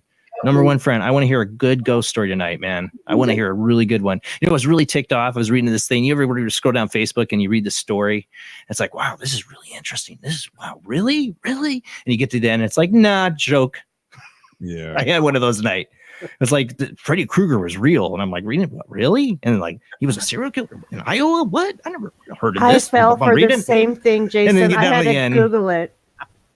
I'm like, man, I didn't have to Google it. I got to the end of the article and the guy says, and if you believed all that, blah, blah, or some snarky comment. It's like, you know, that was just a photo I found or something. I don't, it's like, come on, man, don't play with me like that. I want a good ghost story. So make it up for me tonight, guys. Call in. Tell me you got a good ghost story. What Rody does? Maybe. Oh, okay. You might have to tell me because I need a good ghost story after getting disappointed by the Freddy Krueger story tonight on Facebook. Like, why people play with my Halloween emotions like that? And, you know, it's just jerks on it. But we're going to go to commercial break. When we come back, we'll open up the lines to the spirit world as well as you. You can call in. Whoever's on hold, just wait. We'll be going to commercial break. And we'll get you when we come back. And we'll still do more. You know, you want to get a tarot reading from me or Bill or from Jamie? Uh-oh, lost. Did we lose somebody? Uh-oh. Katrina and Rody are gone. Oh, they're there. Got it back. Sorry. It's all right. Wrong button. Scare the crap out of the host. But we'll be back after the short commercial break. Phone lines will be open. Call in. Join in the Halloween fun. Whatever you want to do, let us know when you call in. We'll be right back after the short commercial break.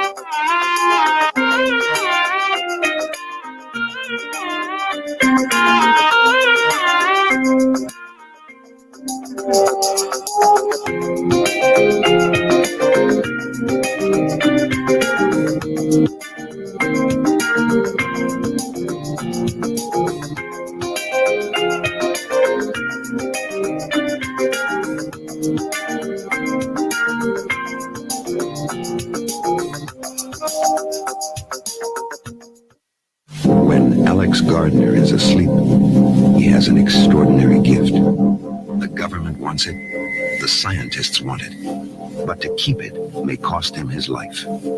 It might be better if Alex didn't sleep at all, but he cannot resist entering the dreamscape. Can you? See Dreamscape in the West End and all over London now. Certificate 15. It takes an extraordinary adventurer to enter the dreamscape. Knights of the Road, here's your stallion. The car for freedom. The car for hot excitement. The car for a man who is alone against the elements. Batsu Thunder. The pride is back. It's the power of a compact. Looks small, but it's so big. Fuel injected. Inject me. My Batsu Thunder. On the toll road of life, you have to pay to prove you can. Live the emotion of an individual. The awesome power of nature distilled into one vehicle. Because after you get struck by lightning, there's thunder. The Batsu Thunder.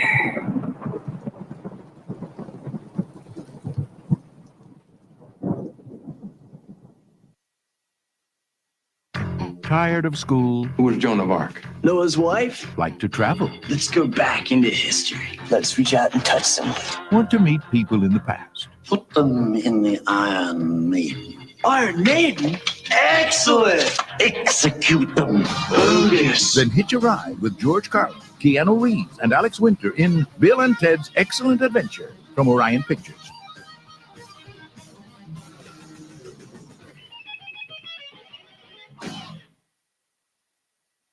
Hi, Jill. What are you making? I'm making average noodles for my kids. What are they like? They're distinctly average. This one is broccoli flavour.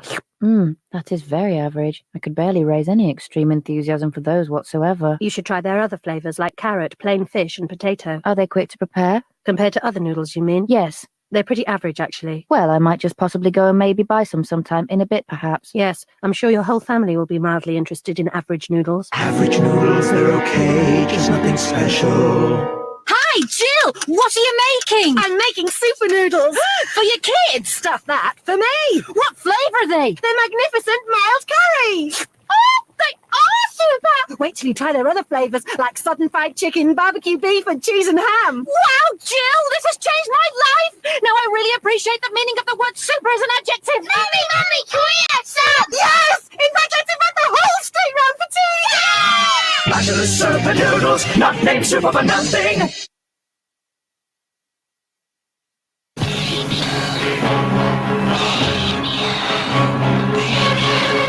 The first time was only a warning.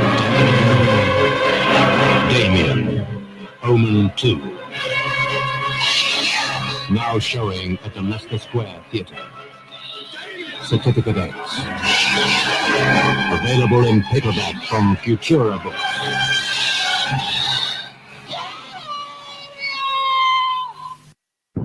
Are you intrigued by Paranormal Talk Radio? You'll love the new Paranormal Radio app from Talkstream Live. You'll find a great selection of talk shows covering UFOs, ghosts, strange phenomena, and much more. Download the Paranormal Radio app now and start listening to the very best in paranormal talk entertainment, including the network you're listening to right now, the Paranormal Radio app, free in Google Play and the iOS App Store. Vince, you said before you were waiting for a sign. What sign are you waiting for? Gozer the Traveler. He will come in one of the pre-chosen forms. During the rectification of the Valdrani, the Traveler came as a large and moving torb. Then, during the third reconciliation of the last of the McKettrick supplicants, they chose a new form for him, that of a giant slore. Many Shubs and Zools knew what it was to be roasted in the depths of the slore that day, I can tell you.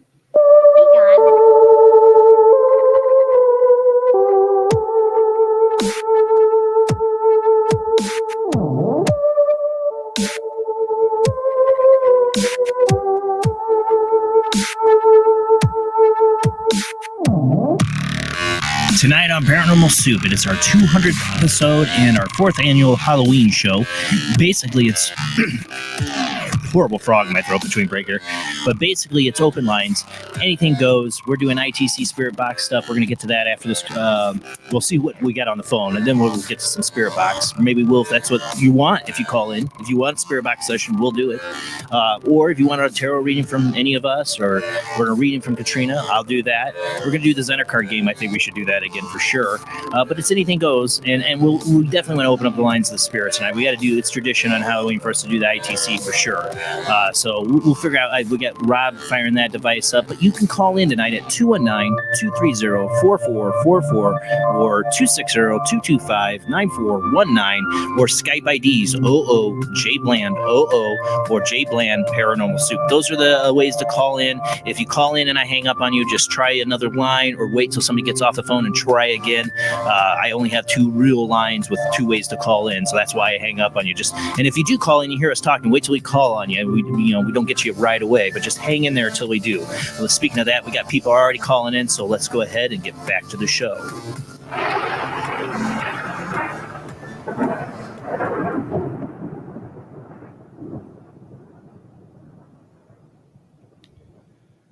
Okay, let's see. We had somebody that's been waiting here on the line, so let me get to them. Let's see. Yeah. 816 area code. Who do we got on the line? Yeah, this is Kim Libby, and hey, Kim. Hi, Jason, and everybody. Hi. Thanks for calling in. Yeah. Well, thanks. I guess I have a ghost story for you. Oh, thank you, Kim. Yeah.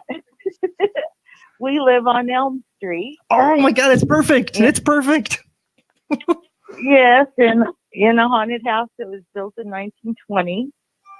And so we've had several things happen in this house, but the latest thing just happened this week. It's Tuesday, I believe. Oh, so this is going on right now.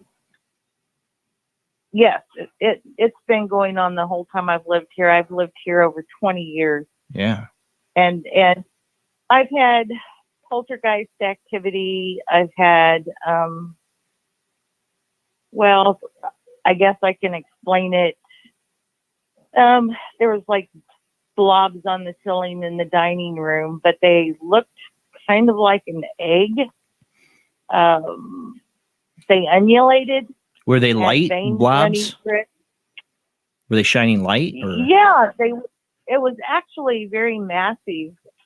It looked solid form, Yeah. but it actually looks like an egg, kind of like in a yolk that pulsated and had veins running through it. Oh my God. And then a couple nights after that, when I was walking through the house in the dark, going to bed, I had the same thing, only it was tubular form.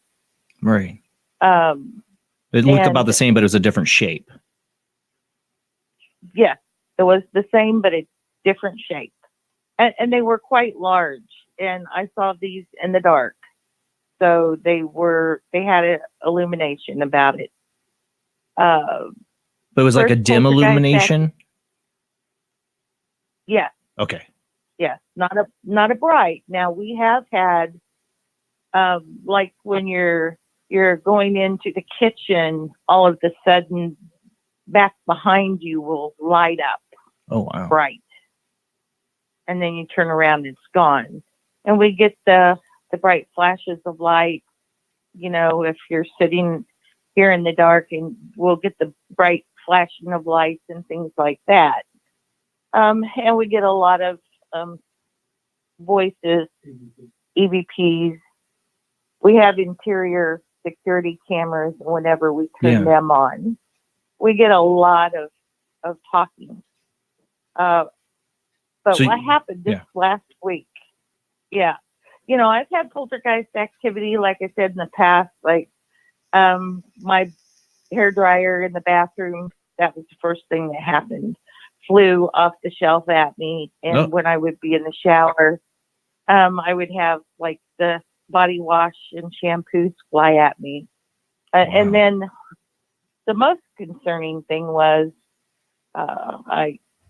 this is an old house, old kitchen cabinets.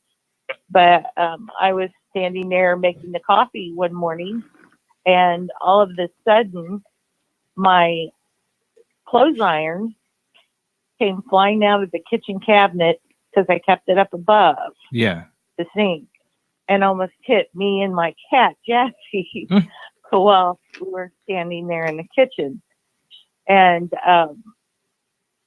so I knew how I placed the iron up in the cabinet, and it was back against the very back wall.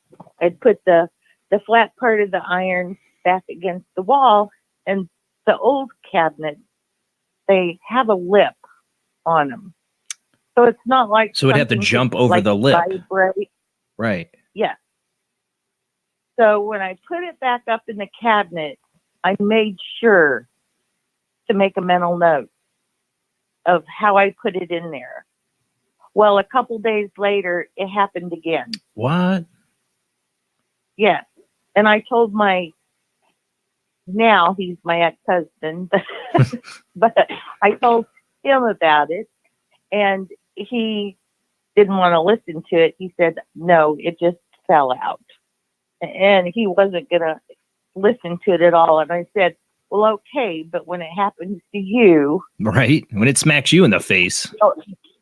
Yeah. You'll know I'm telling the truth. So it was a week or so later, he was in the kitchen, clear across the other side of the kitchen, and it came flying out and almost hit him. He asked for it. So he did ask for it, didn't he? Mm-hmm. So I think that, and then after that, it kind of went into a lull. And the only other thing I had happen after that was, of course, we were divorced at this time, and I was in the bedroom, and I was on the phone with my now current husband, and laughed. New husband. And yeah. I hear him. And hi, new husband. Yeah. Hey, how you doing? But anyway, I was in there getting dressed, getting ready for work, and I was talking on the phone with him. And my work booth, I heard a racket in the kitchen and in the hallway. And when I came out to look, my work boots had flown down the hallway to my bedroom door, and the magnets on I had several little magnets, decorative magnets on my refrigerator, Yeah.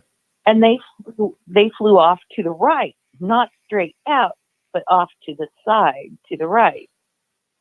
And they were all just kind of in a bunch on the floor. So really haven't had any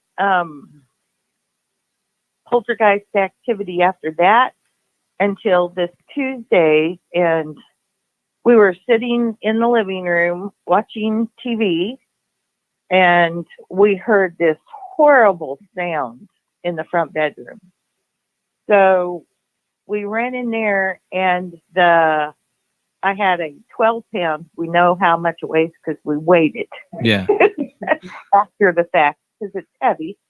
A 12-pound Tiffany's lamp that was on a square table by the window fly across the room and crash onto the floor. Oh my God.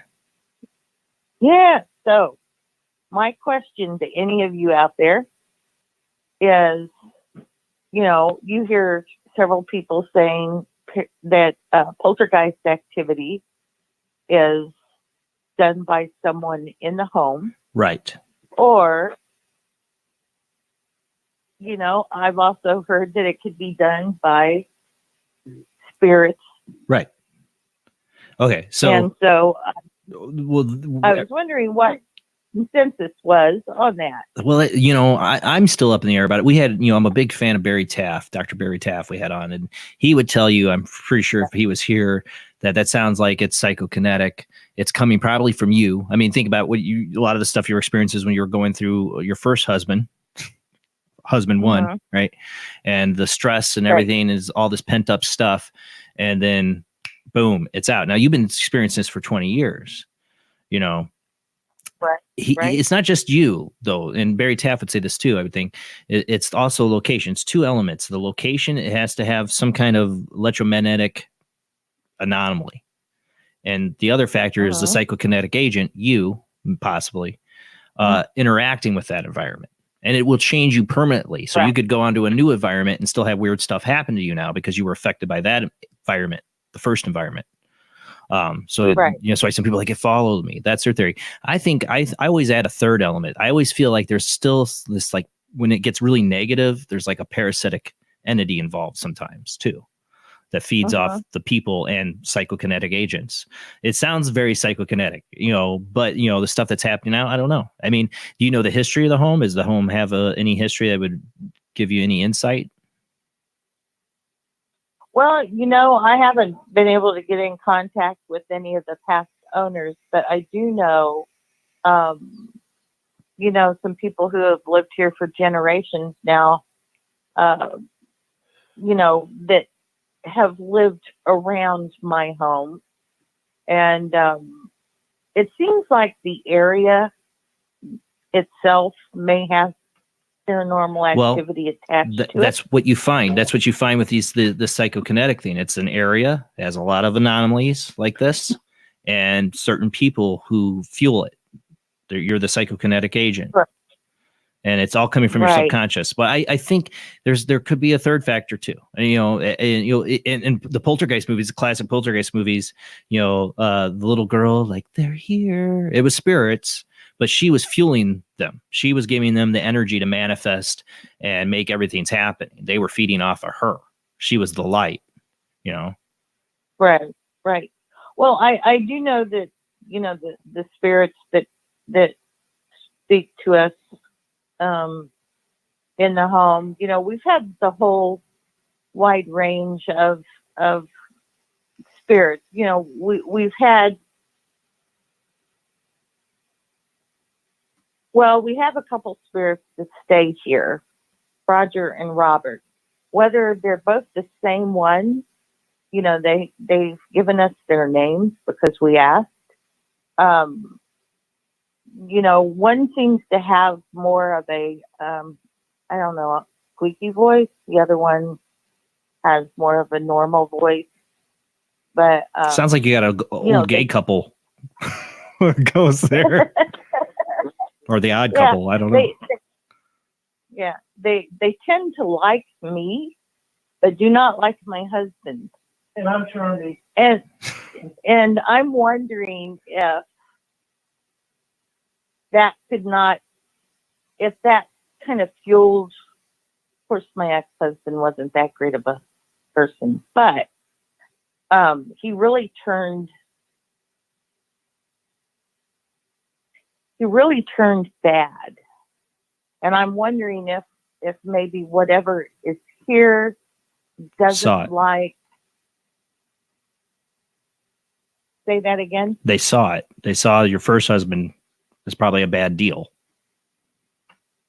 Right. And I'm wondering if they just don't like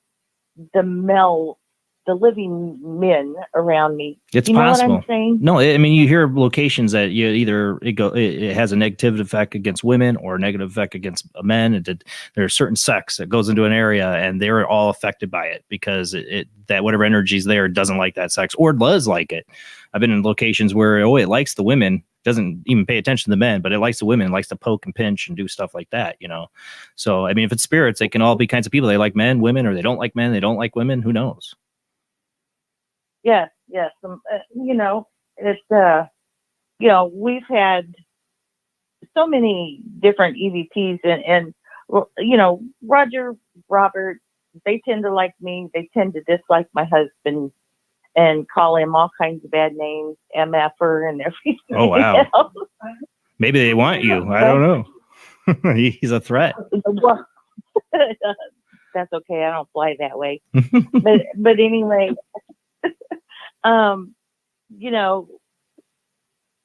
our area has a lot of Civil War history. We have had Civil War spirits come through here.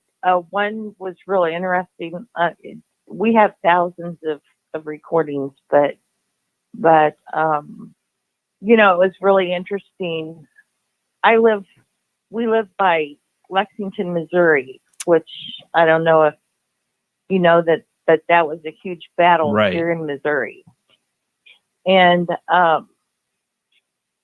so we got several EVPs, and it was a couple of Civil War men, and they were really exhausted, and they were kind of complaining. They had some sort of armament. How do you say that? Armament. An enemy? No. Yes, that. and they were having to move it. And, they were tired and they were having to go up a hill. And, we could hear the conversation. We could hear their exhaustion. Oh, wow. And yes. And we picked them up several nights, about a week. Well, let's hope you didn't pick them up. No. Oh, that's another haunted story. Yeah. I actually have picked up a hitchhiker on going down 470. Well, save that for another call in when I ask for a ghost story. You can call in and tell me that one. Yes, I will. Well, thank you, Kim, for calling in.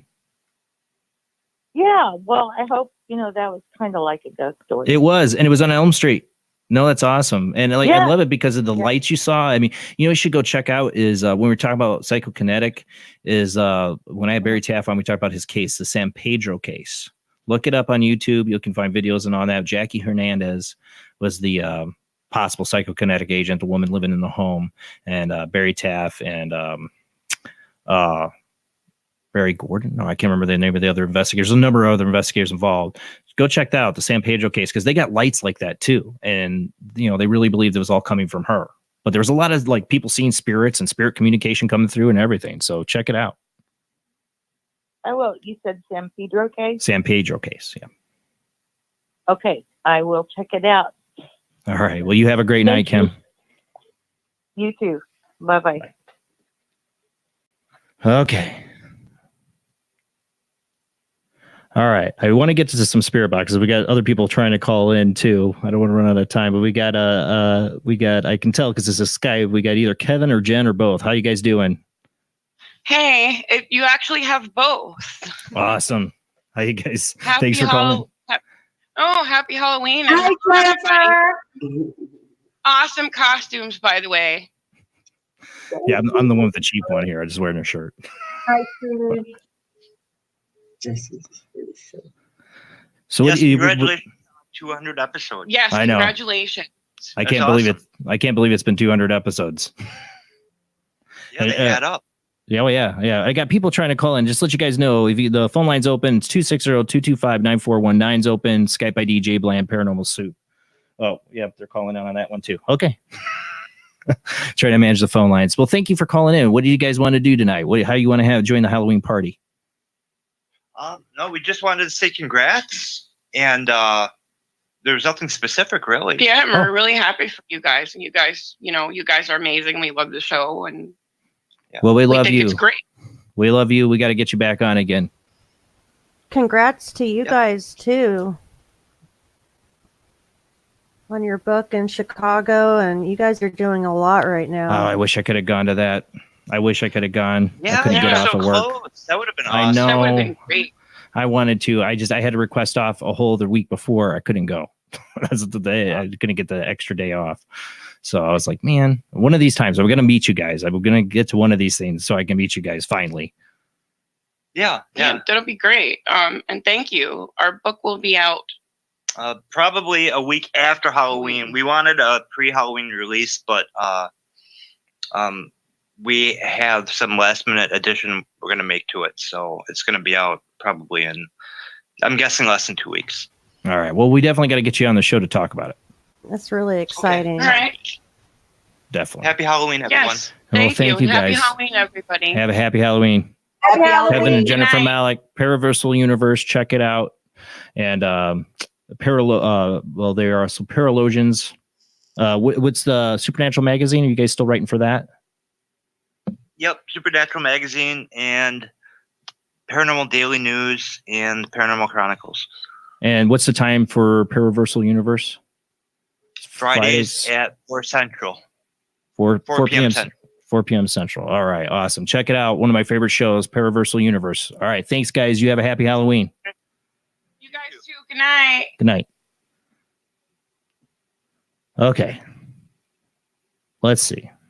I know we got people calling in. Let's see who's on the line. Hopefully they want to do some spirit box. Let's see. Who do we got? 860 area code. Hey, Jason. Who do we This got? is Adrian from Connecticut. Hey, Adrian. How you doing? I am doing very well. I have a ghost story. I know you want to do Spirit Box. I have Well, done that with you before. And that was pretty freaky. I do I like the don't know ghost what your- stories. So go ahead. All right. Okay, this one is back from June 6, 2018. I was going to do a spirit medium reading for somebody at a metaphysical shop where I do my business sometimes. And the customer had a 3:15 appointment. I showed up at 3:40 early for the second appointment because they didn't tell me there was a scheduling mix-up. So I kind of hurried and was going to give her 30 minutes of my time. And in my haste, I did not ground myself like I usually do to save time. So I put my folding travel clock on the table so I can keep track and invited her in and asked her why she was there for a reading, because some people need counsel or empathic and others want to talk to the other side. She felt like she needed to get a message or something was trying to send her one.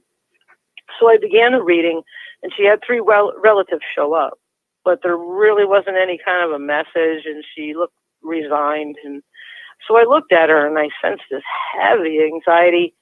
And I said, "Do you have anxiety?" And she responded with very enthusiastically. She goes, "Yes, that's why I'm here." And at that very moment, something hit me right in the solar plexus. And I thought to myself, uh-oh, I just got an attachment. I didn't tell her right then, but I said, I think I know how you feel. So I told her I would get back in touch with her if I got any more messages, because I really didn't feel like I fulfilled her expectations. So that night, I could not sleep. This feeling was fright and dread. It was an icy hot ball sitting me square, you know, in my gut. So you're feeling like the So I same sent her a anxiety message she's the next- felt, right? That's you're feeling what she's been feeling from the It attachment. was bad. Yeah. It was. I knew it was, and I asked her when I was chatting with her if her anxiety went away or did we both have it now, and she said she still has it. And I said, okay. I told her before I get rid of it, I have to figure out what this is or what its origin is. And she told me her life has been like she's been shadow boxing her whole, since she moved into this house 18 years prior. She was really stressed out. She had reoccurring dreams of feeling trapped and rotting mentally and physically over and over and over again. She was pretty much tortured. She just wanted to get back to her happy self. Yeah. And she feels that's why she was sent to see me. Well, I told her by the end of the day, I'm going to have an answer for her. So I questioned her and I asked her, when did this anxiety start really bad? And she said, about 2 months ago. And I said, well, you told me you were renovating. I said, did you start renovating 2 months ago? And she says, no, we started that last year, but we're not finished. I asked her if she found any objects like a shoe or rusty spike while renovating, you know, anything they might have found in the walls. And she said, no, I was really picking her brain for about 10 minutes. And she says, nothing I can think of. And then she said, oh, wait. And I'm like, yeah, come on, give it. She goes, there were these pictures. They were in the attic when they bought the house 18 years ago. And they hung them up because they thought they were really beautiful. It was a man and woman. They're actually online. You can find copies of them called The Man and Woman of Capri. These were probably painted by another copycat. We talked about this. That's right. Yeah. Yes. Okay. I wondered if this is what you're going to talk They about. were really creepy. Yep. She goes, that's when things started to go wrong, and she would always be going back to those pictures. So she put them in the shed after only hanging them up for 1 week. And she said, my boyfriend, she goes, I threw them away 2 months ago because they were cleaning out the shed. And she said her boyfriend just found them again. One looks like a fisherman guy with a pipe in his mouth, and the other one is a lady with a red babushka around her head. She looks spooky. It's a classic. It's They're actually very classic bizarre pictures. They produced them like in the 30s, the 20s and 30s. These pictures. There was a number of prints of the man and woman from Capri. You can look them up. But yeah, she shared these pictures of it. So yeah, okay, go ahead. Sorry, this is a good one. Yep. And she told me there's angels on the back. And I says, well, send me some pictures. Well, she took pictures of the front and the back, and on the back there weren't angels. One was of Jesus as a young child with kind of a halo around the head, and the other one was your standard Virgin Mary with the typical position of the hands, except she had 3 black vertical scratch marks right across the upper half of her, like angry scratch and marks. Her name, and this name Gladys was written along the side vertically. So I told her I had a gut feeling that these paintings might be a link to what was going on. I asked her again, I said, so you brought them out 2 months ago? And she replied, I could have sworn I threw them 2 months ago out into the trash can. She goes, I can see in my memory, I lifted the lid. I said, I'm sorry, you can't stay here. Because every time she sees them, she said she felt like the lady was crying. And they're creepy. so she goes, she remembers throwing them out. And she didn't even like touching them. So I called somebody I know. He's a Jesuit priest and demonologist, and his wife, who's a psychic. And I called them and put them in touch with her. So I told her I was doing this for me too, because this pit feeling really sucked. Right. And she goes, oh my goodness, it does. So anyways, the priest and the psychic I gave it to were on the way up to Litchfield, Connecticut to drop them off to a guy who he's pretty well known. He collects haunted stuff. I don't know if I can mention his name. That's up to you. I don't know. Oh, it's John. I don't know if you know John Zappas. Oh, well, yeah, of course. They were on the way to give him to him. Yeah. No, yes, Phil. Haunted collector, man. That's awesome. He's got them under glass, so no one can touch them. But so on their way up, they stopped and saw another psychic in Litchfield. And she said, turn the paintings around. And they did. No one noticed that when you hung those portraits upright, Jesus and Mary were upside down. Right. And they were painted directly on the back of these paintings. That was totally done intentionally. So we were given instructions on how to take care of ourselves with this attachment. She was to take a salt bath and say a special prayer, and dunk herself and that evening. And I had my own and a different prayer to say, to give it to the, feet of Jesus and all this. So it was about 10 and 9. I did my salt bath and I dunked myself 3 times, saying, in the name of Jesus Christ, I give this negative energy to the feet of Jesus. Thank you, Jesus. And when I came up the 3rd time out of the water, the folding alarm clock downstairs that I used at the meeting, it went off. And I said, that's not possible. The alarm never worked. So I wrapped myself in a towel and I ran downstairs. And it read, it should have read 8:55 p.m., but it read 12:55 a.m. So it Like screwed up the jumped ahead time and 4 everything. hours. Yeah. Yeah. Anyways, I woke up much better, in the morning. It felt like I'd just gotten over a huge coughing fit, but it really felt a lot better. And what happened after that? So we suspected a curse was placed It did. upon these I've seen these pictures. She showed them to me. And yeah, it does look like somebody's trying to curse somebody. The Gladys thing, I think, was the target or whatever on one of the paintings, like wedding gifts they were Probably. given. Yeah, well, the action didn't stop there. So they gave him the John. I guess he put him out in the sun, put salt on him, and he did other things. And he has a storage area, which is also his office. So he put them in the corner, standing up. And he came back maybe a few hours later. I really can't remember. And he called up the psychic lady and said one of the paintings moved itself clear across the room by itself. So he put them back. And then he came back later and called the psychic again. He goes, you're not going to believe it. He goes, but it happened again. So the picture of the man is clear across the other side of the room. And she says, well, why don't you try turning the pictures with Jesus and Mary forward, right side up? And that worked for a while, but he didn't want anybody to touch them. Well, the cursed objects, And, obviously.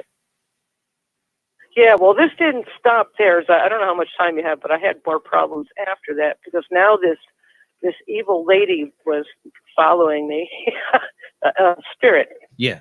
I had to go through Unionville, Connecticut, past near where this area was. I was going to another client in Farmington. But I had my GPS on, and I'm traveling down a road that goes by the Farmington River. I look in my rearview mirror because I sensed something there, and there's this old lady ghost sitting there, dressed in black, clutching a purse, and she grabs me by my neck and collarbone area, Oh my God. really hard. This is what you're And driving? I said, that is, yeah. I said, that is enough. Back off. And then this man showed up to the right, like behind the passenger seat. Then they disappeared, but my neck really hurt. So then I'm going over this bridge in Unionville. Now my fully charged GPS drains, like a full battery. So she sucked the energy out of that. Wow. So now I have to pull over and plug it in. I got to my destination and I got home, took my jacket off, and I noticed on my arm there was this huge scratch. It wasn't bloody, and I didn't even feel it happen. It looked like a giant welt. I showed it to someone else. They said, that's not a scratch. They said, that's like a scar, as if it was an old stitched up scar. Oh, wow. It was perfectly shaped. Yeah. It went away in a couple of days with no trace. Wow. But it was I wish I could show the very pictures bizarre. of people. So I 'cause- ended up, yeah. I can send them to maybe your Facebook page. Yeah, but I don't think I get them up right here. Go ahead. Sorry. Because we got another person waiting on the phone. That's okay. All right. Well, I'll just close it up that I did have a problem with another old wind-up clock at home. It's from the 1800s, and I'll just live with it because it keeps on stopping at 12:25, but only a.m., never in the afternoon. Hey, it's on the clock. Who knows why? Yeah, I can live with that, right? Oh yeah. Well, thank you for that story because I've seen those. You showed me those pictures, and they are creepy paintings. They're really creepy. They look like cursed objects. Well, thank you so much for calling. You have a great night and a happy Halloween. Hey, you too. All right. Bye. Okay. We got like a half an hour before the last commercial break. Who do we got at 405 area code? It's your buddy old pal, Tyler. Okay, Tyler, we're going to do some ITC. You good with that? I was actually, I want to continue on the tradition of Halloween, and the Ghost Box sessions are always a classic. All right. And, You ready to roll, Rob? hey, did you all know that the real Freddy Krueger, is from Oklahoma? I read that story, and it's creepy. Did you get to the ending where it says it's all fake? They made it up, Tyler. That was my point. No, I did not get to that. You didn't read the bottom of the thing. Oh. Yeah. I was like, what? Really? What? And they read the bottom. I'm like, oh, and this was just a picture I posted and made up the whole story. Haha. I'm like, oh, you jerks. Fish on the line. Oh, well, they fooled me then. Darn it. And how many people share that? Like, oh, wow, this is an interesting story. I'm going to share it. They don't finish the bottom.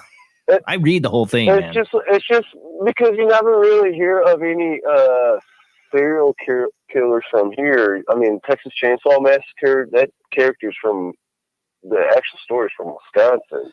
Dude lived there. Well, no, you're talking about Ed Gein, and Ed Gein made leather. Like made a woman, he wanted to be his mother, so he made like a whole human skin female outfit so he could dress up as his mother after she died. They also based Psycho after Ed Gein. Psycho's more about Ed Gein than Chainsaw Massacre. Chainsaw Massacre just took the whole Leatherface thing that he did, because Ed Gein's house was a house of horrors. He had chairs made out of human flesh, lampshades made out of human flesh, dice made out of human bone. I mean, he was real, and he did a lot of it not by killing people. He dug up graves but he did kill people too. All right, let's see if we get Ed Gein come through. Hey, okay, hey, you ready, Rob? I guess so. Okay. Say he had whores in his house? What? Hello, spirits.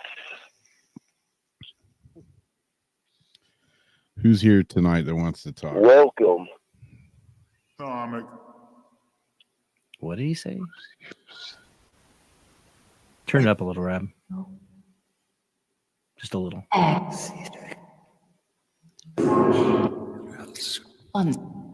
It's Halloween. We can go for something spooky. Is Ed Gein there?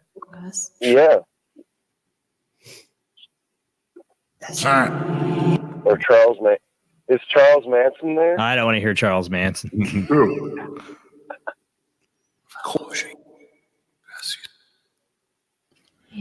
Anybody in the spirit world who wants to talk to anybody in the chat room or in this panel, or anybody want to talk to Tyler? You can use my energy. I'm about to go to bed soon, so you can drain me. It's not a good idea to say that. Especially you're asking for serial killers. Yeah, especially you don't want that attachment. But no negative attachments can use my energy. When Tyler says he's got a new leather coat, start worrying. Yeah. Any spirits want to come through? Can you validate first to see that you can see all of us? Who's all here in the show? Can you say any of our names? And Andrew.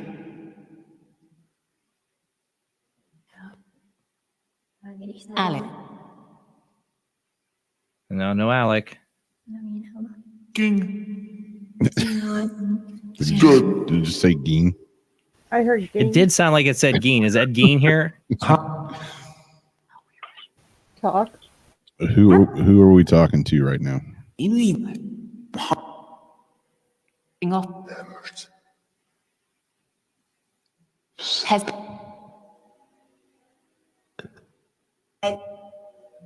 Kim's here. Can Roger or Robert come through?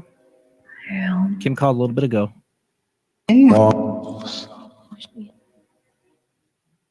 Dave. Got a Dave. Yes. Who's Dave?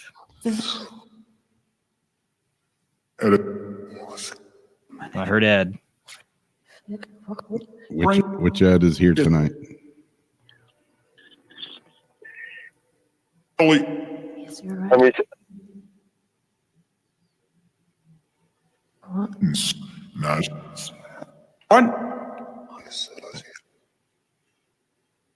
We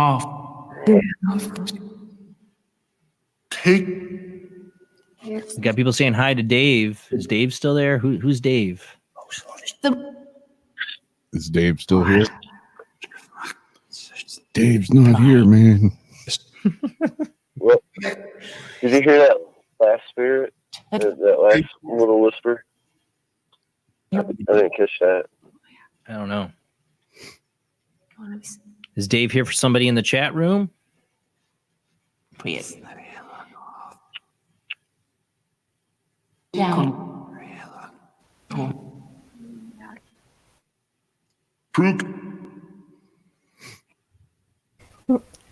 Yeah. Is this somebody's Dave trying to come through? Yeah,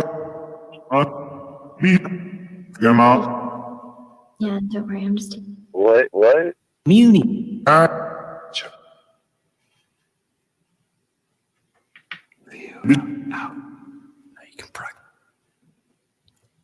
If this is Ed Gein, how many people did you kill?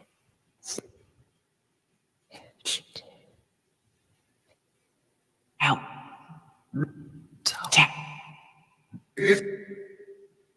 Still have enough. Heard 10, but that wouldn't have been the answer. At least that we don't know he killed 10 people. I don't think so. Heard that's enough.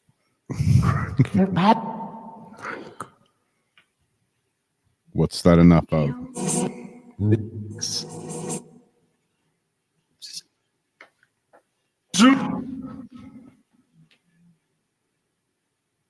I got a weird, eerie feeling going on right now. Do spirits have any messages for Tyler? On your aura. I heard Gein again. Something about your aura. I heard something, or I heard leave. Which was two. Nope. Are the spirits with Tyler right now?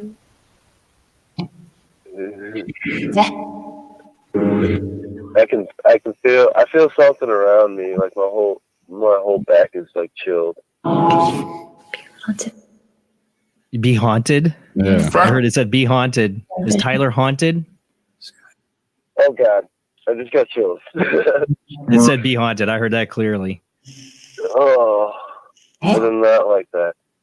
You can Who's get away haunting? from Who's me. who's haunting Tyler? Because I'm telling you, I have the worst luck right now. I can't even tell my parents the positive things, and they're still freaking out on me. So, Who's haunting Tyler? how tall are you? Your son. Your son? My son? Yeah, I heard your son. I think. What about my son? Your energy. Your energy? Your energy. Please. Are you talking about my son that's ill? Alive? Are you talking about a son that's alive or dead? Did you just say dead? I thought I heard it in the background, very faint, but I wasn't sure. So, okay, this is a really deep question then. So, would that the last pregnancy happen? Was that so you were a boy? You weren't a girl. Would it be a boy? Nope. And you're That's a nope.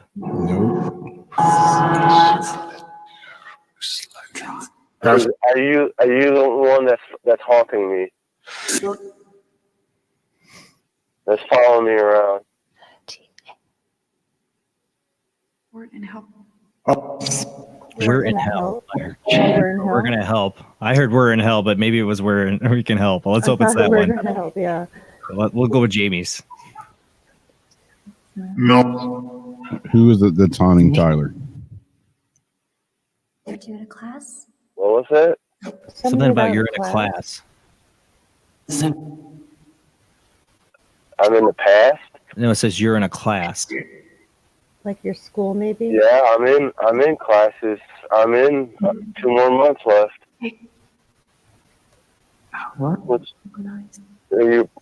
Are you proud of me for how far I've gotten? I've tried college 4 times, and this is the farthest I've ever gotten.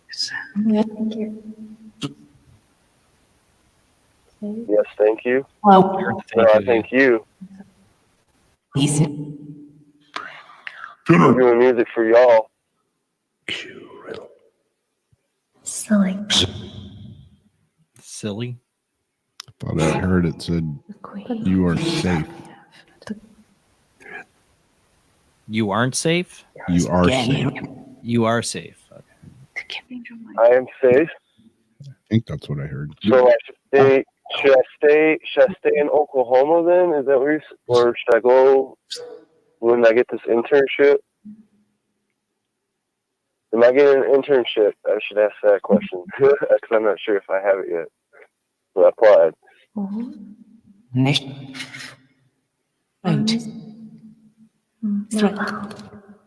Can you tell us if Tyler's going to get an internship? Earth and water cheese. Dash of everything. Ooh. Definite. I heard that. Energy. I heard definite. Very clear. My whole entire body's shaking. It sounded like he got chills when it said like something about more energy. Are you taking Tyler's energy? He offered it. Yes. Yes, yes. I almost heard that like Tyler maybe saying his name. Oh, I feel something lifted off my shoulders in my head. And went. I went. I'm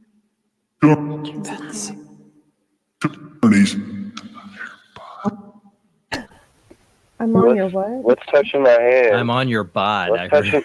Yeah. That's what I heard. That's kind of a creepy way to say that. What's I feel my head. I feel something touching my head. Like kind of like yeah, on both sides of my head. Are you touching Tyler's head right now? Beautiful, it said.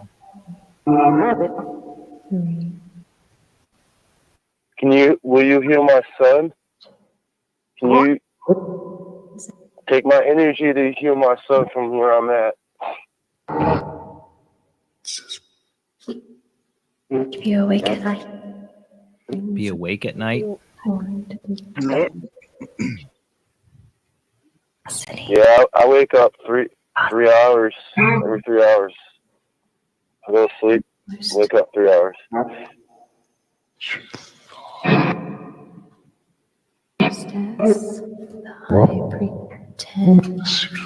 Spirits have helped me with headaches.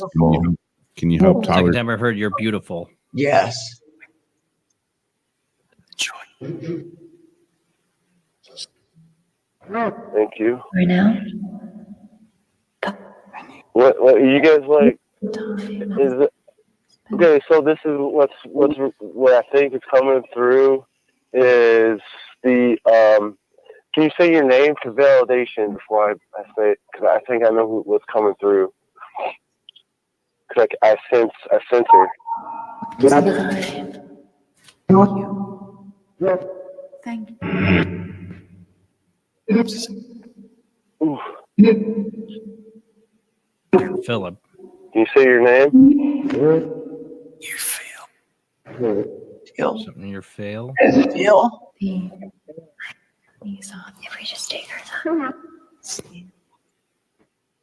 Yeah, she said. I just heard I'm not real. Try. Different. Right. It almost sounded like a baby a second ago going like, Mama.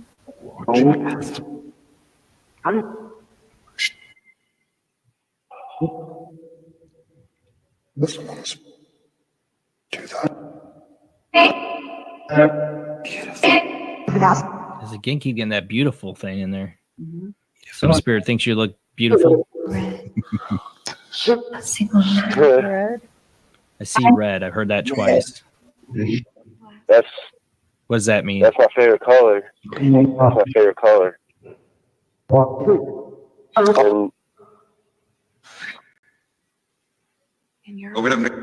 is that the is that the song that that I wrote in school? Is that the song? It's called "Seeing Red Again." Is that what you're talking about? No.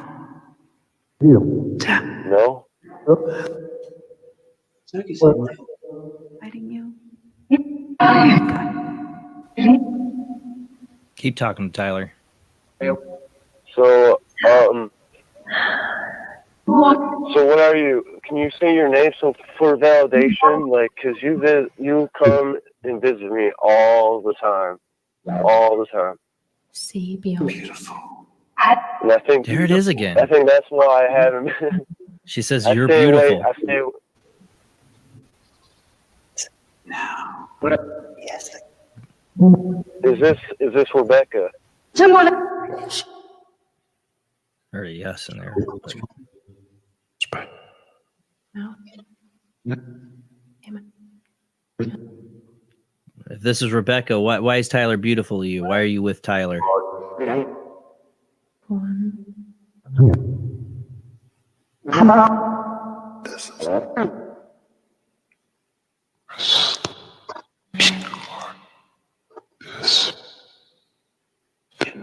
Thank you, guys. Rebecca, do you have any messages for Tyler? You got any? Yeah, Rebecca, you got any messages? It's wild. Sure. Been lost.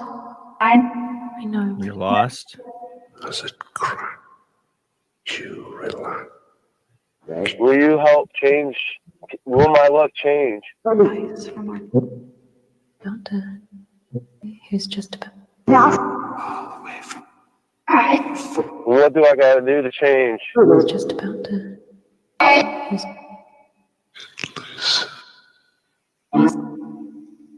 No.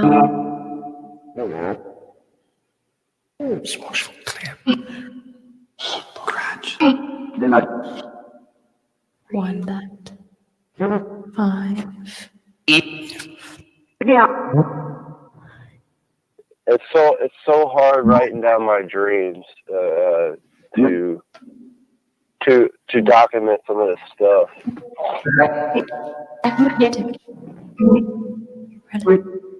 So I would like to at least have like a digital record, especially most of the dreams come when I have a lot of pressure in my head, and it's almost like a migraine, but it's so intense it just makes me fall asleep, and that's when they start really generating and start picking up.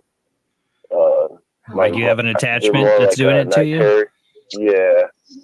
This Rebecca? She thinks you're beautiful? I'm not gonna. Like she's visited me when I was in some trouble, and she said that I've kind of told this story a couple times on the show. Like the dream was I was in a red truck and I was traveling with her, and I mean this was like 4 or 5 dreams set within a week, and towards like the 3rd, 4th dream, I told her, I said, this is you're not real. Like why do you keep coming to visit me in my sleep? She said, I'm here. I'm in love with you, but I'm not that kind of love.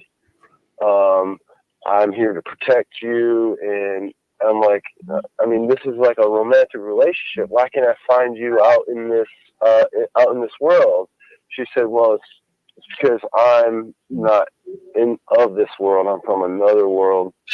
And I'm just like dimension. I'm just here to protect you. But you got people marrying ghosts, maybe. I don't know, Tyler. I'm not. No, I'm good. I mean, no. Rebecca sounds like she's your spirit guy, but she's kind of got the hots for you. I haven't had woman talked to me like that in a long time.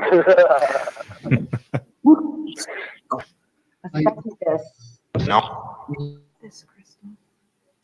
Those are some nice compliments. Thank you. Any last messages for Tyler before we go to commercial break? Is there a positive spirit here that wants to help Tyler?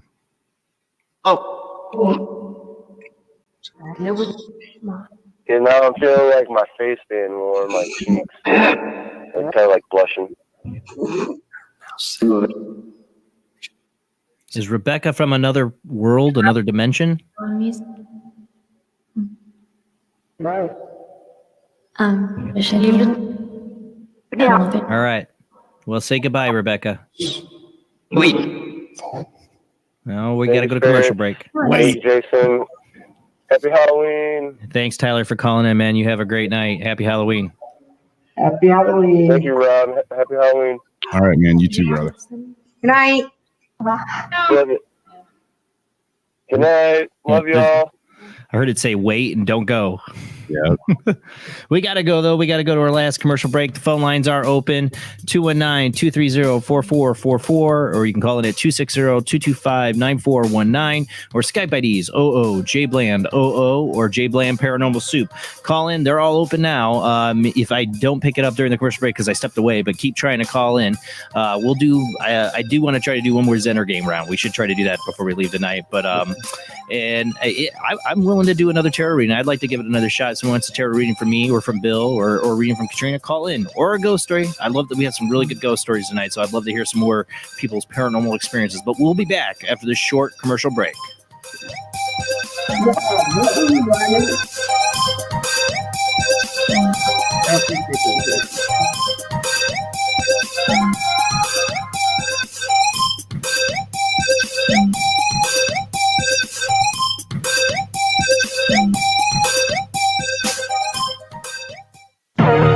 Intercepted transmission of unknown origin. Transmission? Out here? SOS. Human. Unknown. Alien. Certificate X. Exclusive engagement at the Odeon Leicester Square. Now. Any systematized transmission indicating a possible intelligent origin must be investigated. In space, no one can hear you scream. This is an APAC studio presentation. Hi, I'm Barry, owner-operator of Barry's Barometer Barn. Lately, I bet you've been lying awake at night asking yourself, how many barometers do I really need? Well, at Barry's Barometer Barn, we think you need more than one. Otherwise, we're going to go out of business. Remember, at Barry's Barometer Barn, we don't know the meaning of high-pressure sales. Come on, folks, buy another barometer. I'm trying to put my kids through college. I've got a family to support and a secret mistress who isn't cheap. Visit Barry's Barometer Barn, 000 Storm Drive. Come on, folks, buy a barometer. I'm Barry's older brother, Larry, and every time one of you people walk past the store without coming in, Barry beats me.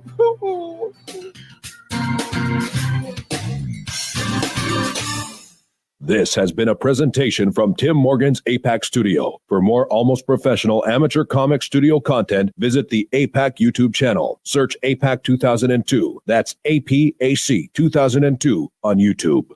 Of the second kind, physical evidence of a UFO. Close encounters of the third kind, contact.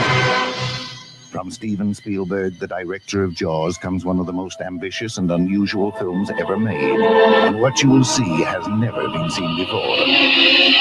It's a cosmic mystery crossing what many scientists believe will be the next threshold of human experience. It's called Close Encounters of the Third Kind. It begins in an Indiana town and leads to one inescapable conclusion. We are not alone.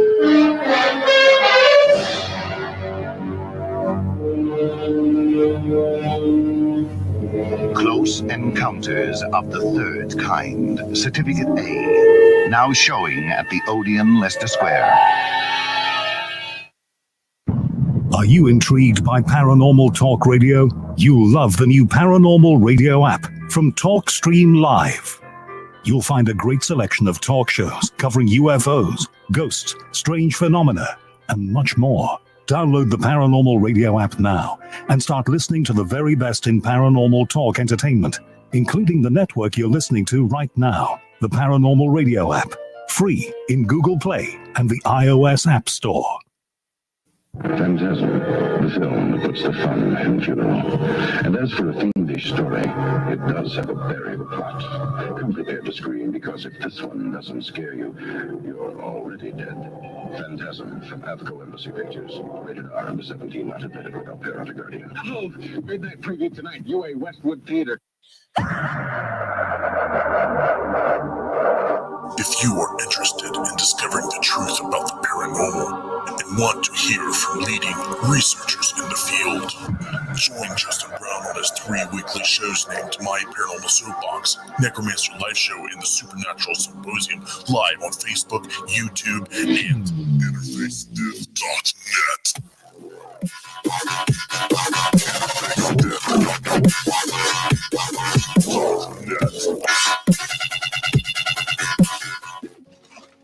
Heat 'em up. Do, re, be gone.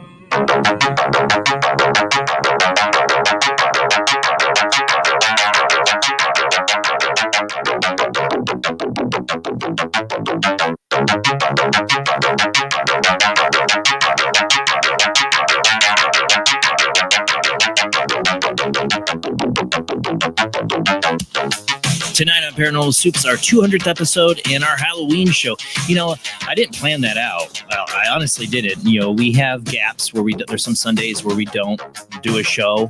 It just added up 200 on our Halloween show. Going to be more of a perfect anniversary show than our Halloween show. It's our favorite show of the year. And why? Because we get to have a party. We get to have fun. We get to experiment on all kinds of different things. And we get to hear your stories and your experiences. The Halloween show is the epitome of what this show is all about. It's Halloween all year long with Paranormal Soup, of course. But this is when we really get to live it up. And you can call in 219-230-4444 or 260-225-9419 or Skype ID oojblandoo or Skype ID Jblandparanormalsoup. Call in. Just got a half an hour left. I will take your calls. We got somebody waiting on hold right now. We want to hear from you tonight.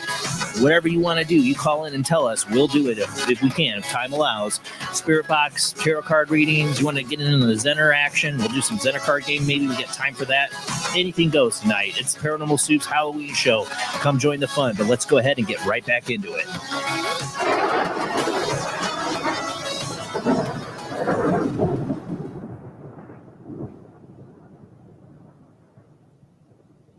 All right, we're back, and we have somebody I was hoping would call in because he's been a long-time caller. One of my first-time callers is Zach. How you doing tonight, Zach? I'm doing pretty good, brother. How about yourself? I've had better nights, but this night's made it much better doing this show. It wasn't a great day or night right before it, but the show's made up for it big time. So I'm having a lot of fun, and time's gone by way too fast. I hear you, man. I hear you. Well, I guess since I called in, how about I tell you a ghost story? Ooh, I definitely want to hear a ghost story. Some of this you might have heard before, but that's all right. I was compiling a whole different accounts. This really occurred during my childhood, actually, when I lived in central Pennsylvania. And really, the earliest experience that I recall, I was 4 years old, and my mother had gone into labor one night. She was giving birth over to my second brother, and my grandfather actually came over to watch us that night. And I remember I fell asleep on the couch, and my other brother was sleeping on the other couch there. Either way, I woke up in the middle of the night, and I remember looking at the fireplace, and I see all these toys just sitting right on the fireplace. And I had, at the time, I had one of those cups with the ball attached to a string right on it when I was a kid. And for some reason, every time this toy would move, it would literally just hop. I'd hear a boing sound along with it. And from the left side of the fireplace, my mother had a rabbit doll that was covered in a dress that had an apron on it. This doll moved from the left side of the fireplace, and it looked like the doll was walking. It was very Like his animated. rabbit doll's I saw walking. it You walk. could see it. How old were you? I was 4 years old when this happened. Yeah. Wow. Either way, I saw it walking over towards my brother, and it pats him on the shoulder 3 times for that. And I hear pat, pat, pat. So it had to be really strong, but he never woke up the entire time. So the rabbit doll was trying to wake him up. Either was waking him up or whatever was going on. I don't know. I didn't understand it, but it scared the bejeebus out of me to the point where the following morning, my grandfather is on the phone with my parents, and he's saying, Zachary won't eat. I was too scared about what happened. I couldn't even eat breakfast that morning. I couldn't even tell anybody what was going on because I had no way of really describing what happened. Flash forward to about 2 years after that. I was sent over to my room, and I was being punished for something that I don't even remember now. I got into a lot of trouble when I was very young. So, I got sent to my room a lot. But anyway, I'm crying. I'm sitting on my bed, and I have a double-doored closet. One of the doors starts opening by itself, and then it slowly starts to close by itself. Not too long after that, I was in the room. There was my brother that I mentioned earlier, and then my sister. We all shared a room. We were really small. It's in the middle of the night, and all of a sudden we start hearing this banging coming from that closet door. And then we had a Lego set that was inside of there, and we heard it collapse. You heard the Legos hit the floor. Yeah. And we couldn't even explain it.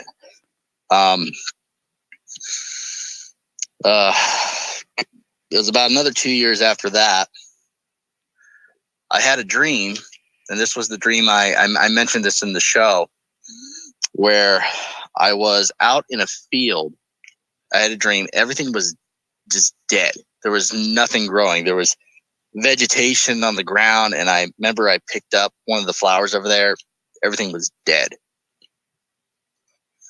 But then I look in the distance there, and I see this large black mass just coming toward me.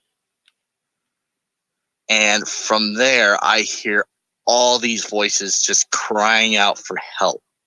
And it wasn't really just a loud shout. It was more like, help. Just oh, geez. All at once. So many voices, male, female, you name it. But I wake up and I hear all these voices just around me. They're all crying for help. And I didn't know what to do at the time. So I immediately jumped out of my bed and I ran down the hallway over to my parents' room and I slammed the door. And the voices stopped. And then there was another instance where I was sleeping out in the living room again, same couch. Mm-hmm. And I woke up in the night, and we had a large window that would face the backyard. And instantaneously, I hear that boing noise once again. Mm. And in the window, I see looking at me this Jack in the Box clown face, just staring at me. I'm like, oh my gosh, what is going on? But I pull the covers immediately over my head, and I go to sleep. And I don't think much of it after that. I didn't really think about much of it, because when I was 10, we moved out here to Arizona from that. But I mean, the land that I was on back when the United States was founded, it was considered back country. Mm-hmm. So a lot of settlers would go out there, but also there were a lot of conflicts with a lot of Native Americans. Exactly. But they had a lot of conflicts as well with a lot of the Native American tribes that were back there too. Mm-hmm. And when I was in the Cub Scouts, there was a legend that went around that there was originally this family that lived out there, and the mother and all the children within the family, they were all wiped out by this tribe in the area. Which happened, you know.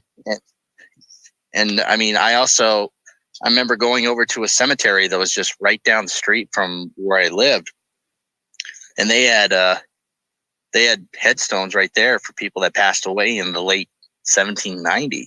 Oh wow! So I mean, there were people that were back there, and I don't know if it had something to do with the land, maybe where we're at, because all those voices you heard crying for help were those women and her children. It could have been. I don't really know. But in any case, so it's just whatever was there was not very welcoming. It was not friendly. And it would specifically target the children, us children, because we were more receptive to it. I mean, my sister, I mean, I haven't talked to her for a while, but I remember she would tell me that, you know, she would hear voices going on in the house, and just all these different instances that would go on. You know, when you talked about the clown, when you talked about the clown thing, though, you know what that reminds me of? Isn't something when it comes to ghosts or whatever. It reminds me of a scream memory for somebody who's been abducted. Because the way you saw it, and then you got under the sheets and went to sleep. Just to freak you out more. double your trouble on that, on your childhood memories. Well, that's what it reminded me of, somebody's scream memory. Actually, my siblings actually do believe that we might have been abducted when we were younger. See? And, yes. And I'll tell you that another story to tell you then. Yeah. I remember late one night, I remember my father, he woke all of us kids up. He said, "Kids, get in the van. I need to go to work." Because he worked at a hydro plant, you know, in the town over from us. So I remember it was in the middle of the night. We all got up, we got loaded up into the van, and he drove us all the way down to work. There was some kind of emergency that was going on. They needed him over there. And my brother, my second brother, he actually takes a look up in the sky. He says, "Hey, look, what is that?" And I remember actually seeing this large orange ball. Oh, wow. Right up in the sky. And after that, it's just a complete blank for me. And your brothers and sisters remember this too?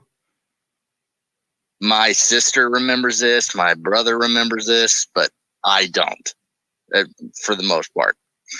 Just the only next memory I have is just us just driving home.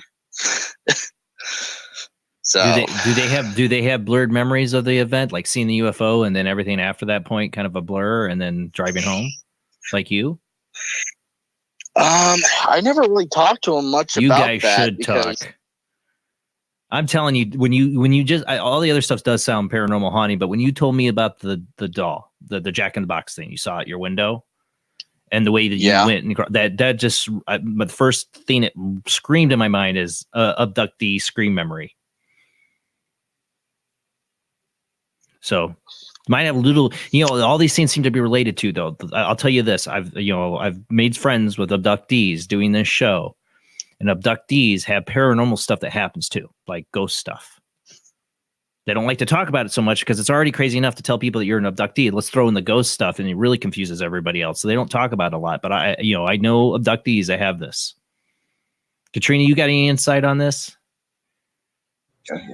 We were saying, I think that you're right on the button with it. I just had to get Sonny to remember I particularly like the movie The Fourth Kind. I know that there's Oh my God. Oh, you do. I do like the movie, and I was reminding her that screen was also, it was very entertaining. And Screw The Fourth Kind. Go see Taken the miniseries. They have the Scream Memories in there. Go see that. well, I was telling Rody what the owl was. Yeah. If you saw us communicating over here. Well, yeah. Yeah. I can tell you guys were talking about something. I think that should be something that should be deeper in and will only be opened when he's ready. Yeah, true. That's the thing. Somebody asked me about my instance that I might have been maybe abducted and another person was with me. Is like, don't you want to talk to them about it? I'm like, no, because they have a nice, happy family life. And if I just got, picked up because he's a regular abductee and I tell him and he starts like figuring this stuff out, it could ruin his life. I'm not trying to ruin your life.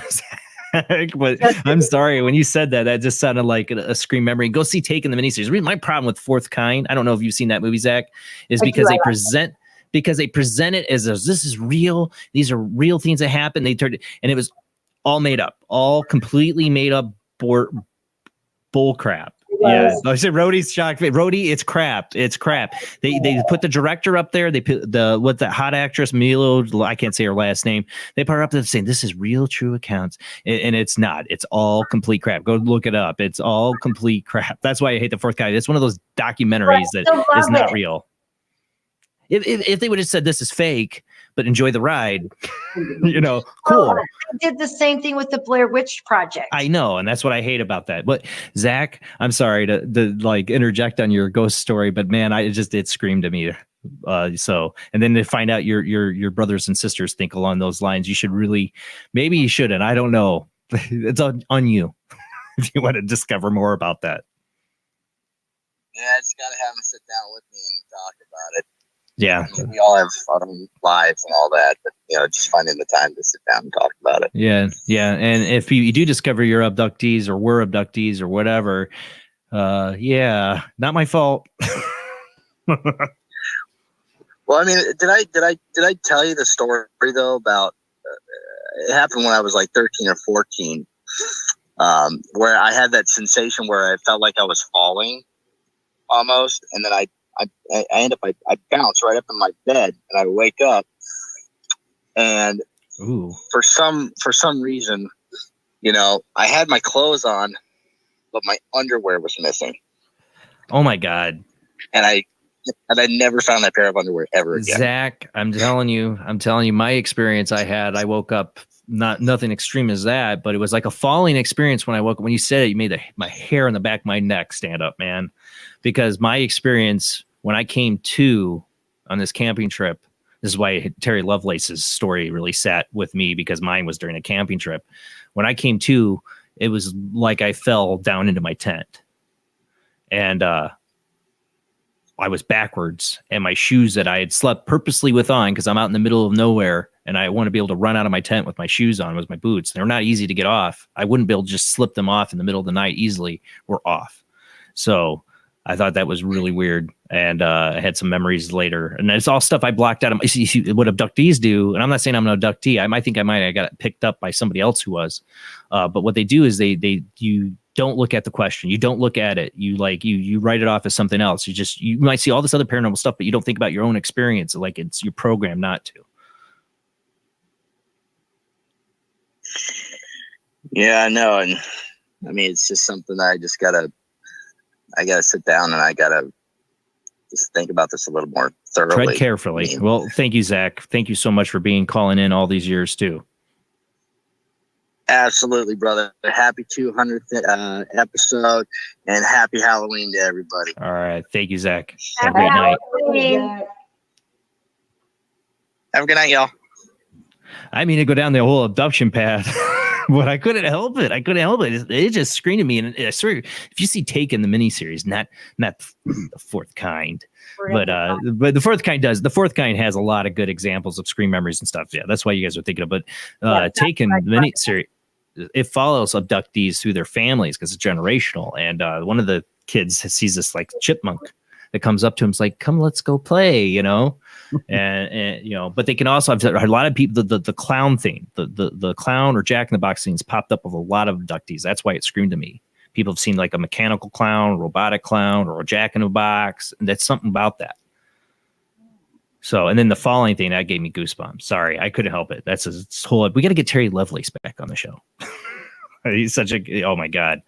That book brought out some deep things for me. All right, well, we're going to run out of time. So I want to do another Zener game. Anybody up for a Zener game for the end of the night? See, because I'm interested to see Bill does 3 for 3 again. All right. So we got about 12 minutes left. You can still call in. If you want to call in, 219-230-4444, 260-225-9419. Skype IDs oojblandoo or Jblandparanormalsoup. I will take your phone call. Well, then I'm dropping my cards. Hold on. What's the music? Creepy. That's perfect for Halloween. Creepy doll music. You know when you talked about the stuffed rabbit walking on its own? That's creepy. You know that's why the new Chucky movie failed. Because they didn't make it a doll anymore. It was a robot walking around. Well, everybody knows a robot walks around, whatever. Nobody cares. Everybody's like, oh, look at the mechanical robot. You know, what creeped Chucky out was like, you suddenly turn and look, and there's this doll running around. You know, runs by. That's what made Chucky creepy. Sorry, I hated they remade that horribly. Jason's movie review. Okay, here we go. I'm going to pick a card. Everybody ready? Let me get the chat room set up here. Okay. All right. Let's see. Top of the deck. Let's see. Okay. I am looking at it. Where's the music coming from? Because I can't focus with the creepy doll music. Jack-in-the-Box music, man. I don't know, but it's creepy as hell. Is that Jack-in-the-Box music? Yeah, man. Oh, jeez. That was creeping me out, man. That's like... I'm trying to focus here on this. Okay, I almost even said it out loud. That would have ruined it. Okay, I'm focusing. Let's see. What do we get in the everybody focus? All right, I've seen some answers. Okay, keep on coming. Don't just copy Bill. Okay. All right. This time I'll get your guys' answers. I won't give it away. I felt bad I did that last time. All right, come on, guys. Let's get your guesses here.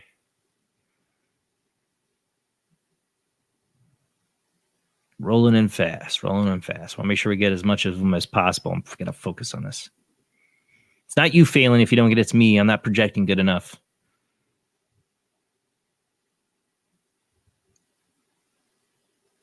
All right. I'm trying to see if I got it. This is Zach Power. A shape. Screw you, Zach. A shape. I still like the triangle answer. It's from 2 different people. It wasn't one person. All right. I think we got all of our answers. Okay, let's go. All right. Bill, let's see. What was your answer, Bill? Oh, I got to add him back. That was the wrong thing. I was supposed to hit that button. What was your answer, Bill? A square. Okay. Square. Jamie, what do you got? Circle. Okay. Square, circle. Rob. Circle. Square, circle, right? Yep. Right? Okay. All right. Katrina. Squiggly lines. Squiggly lines. Rody, you got another answer? Across the plus sign. Okay, across. All right. None of you got it. None of you got it. Let's see. I saw several people get it in the chat room. So I think David got it first. David Livy, get a virtual cookie, copyright Chrisley. Who else? I saw a number of other people got it too. All right. My cousin Dirk. Way to go, Dirk. Oh, yay. See, Dirk, you got it. Genevieve, star, question mark, are you unsureness? Don't be unsure. You had it. Sarah, you got it. Sarah I think she got a couple last time, didn't she? All right. Wendy. And Zach for a shape. Yes, it was. All right, let's go again. We still got some time. You can still call in 219-230-4444. I can take one more phone call. All right. I'm gonna focus. All right.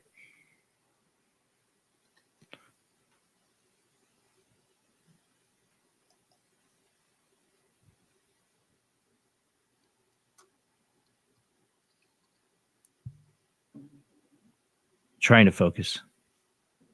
I was seeing that too. This one?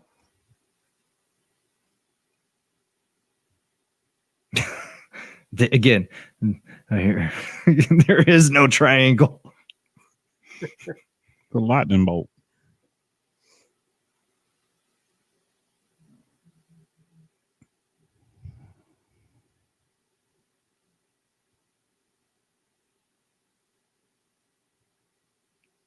Trying to focus hard here.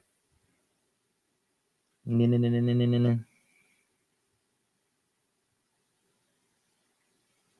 make sure everybody gets their answers in. Don't be afraid. Don't be afraid to be wrong. But only answer once.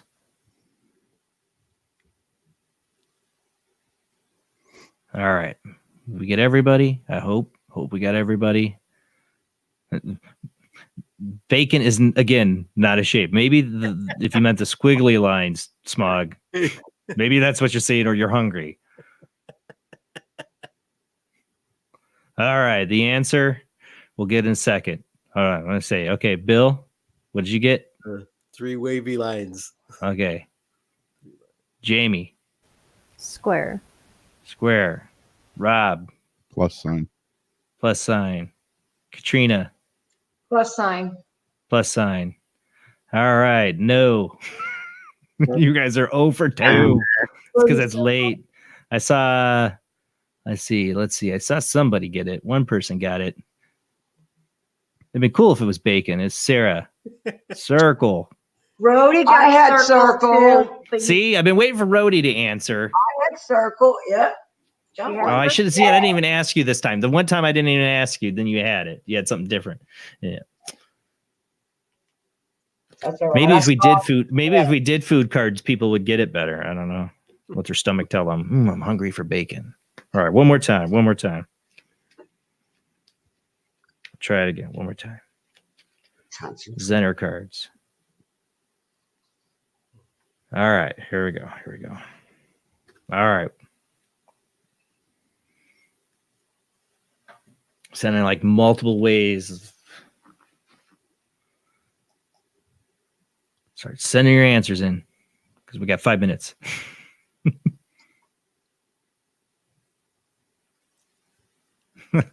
She swears I'm thinking triangle too much. Maybe it's my fault. It could be me. I don't know why I'm thinking triangle.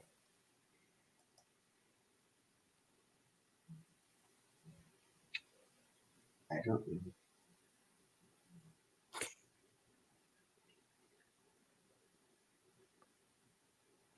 know. Now people are getting smart. Tacos. They didn't even spell it right, Dirk.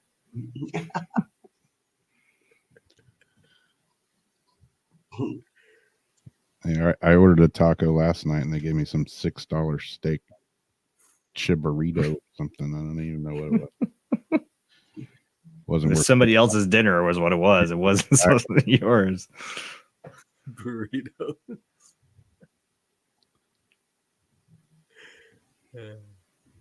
This isn't all right. I'm gonna have to make food cards next time for you guys or something. A slice of pizza. No food. Wait for everybody to get their answers in that aren't food. Okay. Slice of pizza would be a triangle anyway. So yeah, exactly. I must be thinking pizza tonight because everybody gets triangle. So okay. All right, Bill. What did you have? Plus sign. Plus sign. Jamie. Lines. The wavy lines. Mm-hmm. Rob. Star. Okay, Rob had star. All right, Katrina. I have square. Rody. squiggly lines. Squiggly lines. Okay. And the answer, who did I see had it? A couple people had it. I saw Linda got it. It was a star. And so did Rob. There you go, Rob. I didn't say star, but I originally did say star. I'm not allowed to change, but I didn't say and Zach got it. Good going.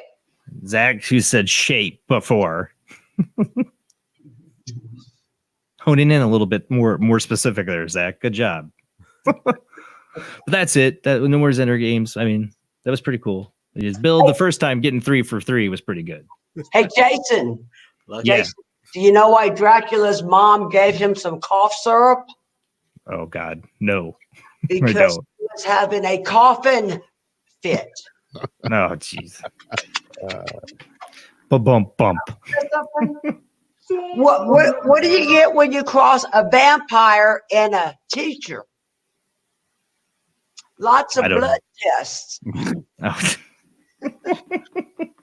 We're ending the show with Rody's third grade Halloween joke book. Why was the baby ghost so sad? Why? Missing his mummy. Oh, gee. No, why there's no vampires in Africa? Y'all from Texas. Rob, that app you were running with Tyler, what was that you were doing? That was the Spiritus. Was it through a box? Yeah, like my little mini portal thing. Okay, it was okay. Thanks. Yeah, it was good. We gotta.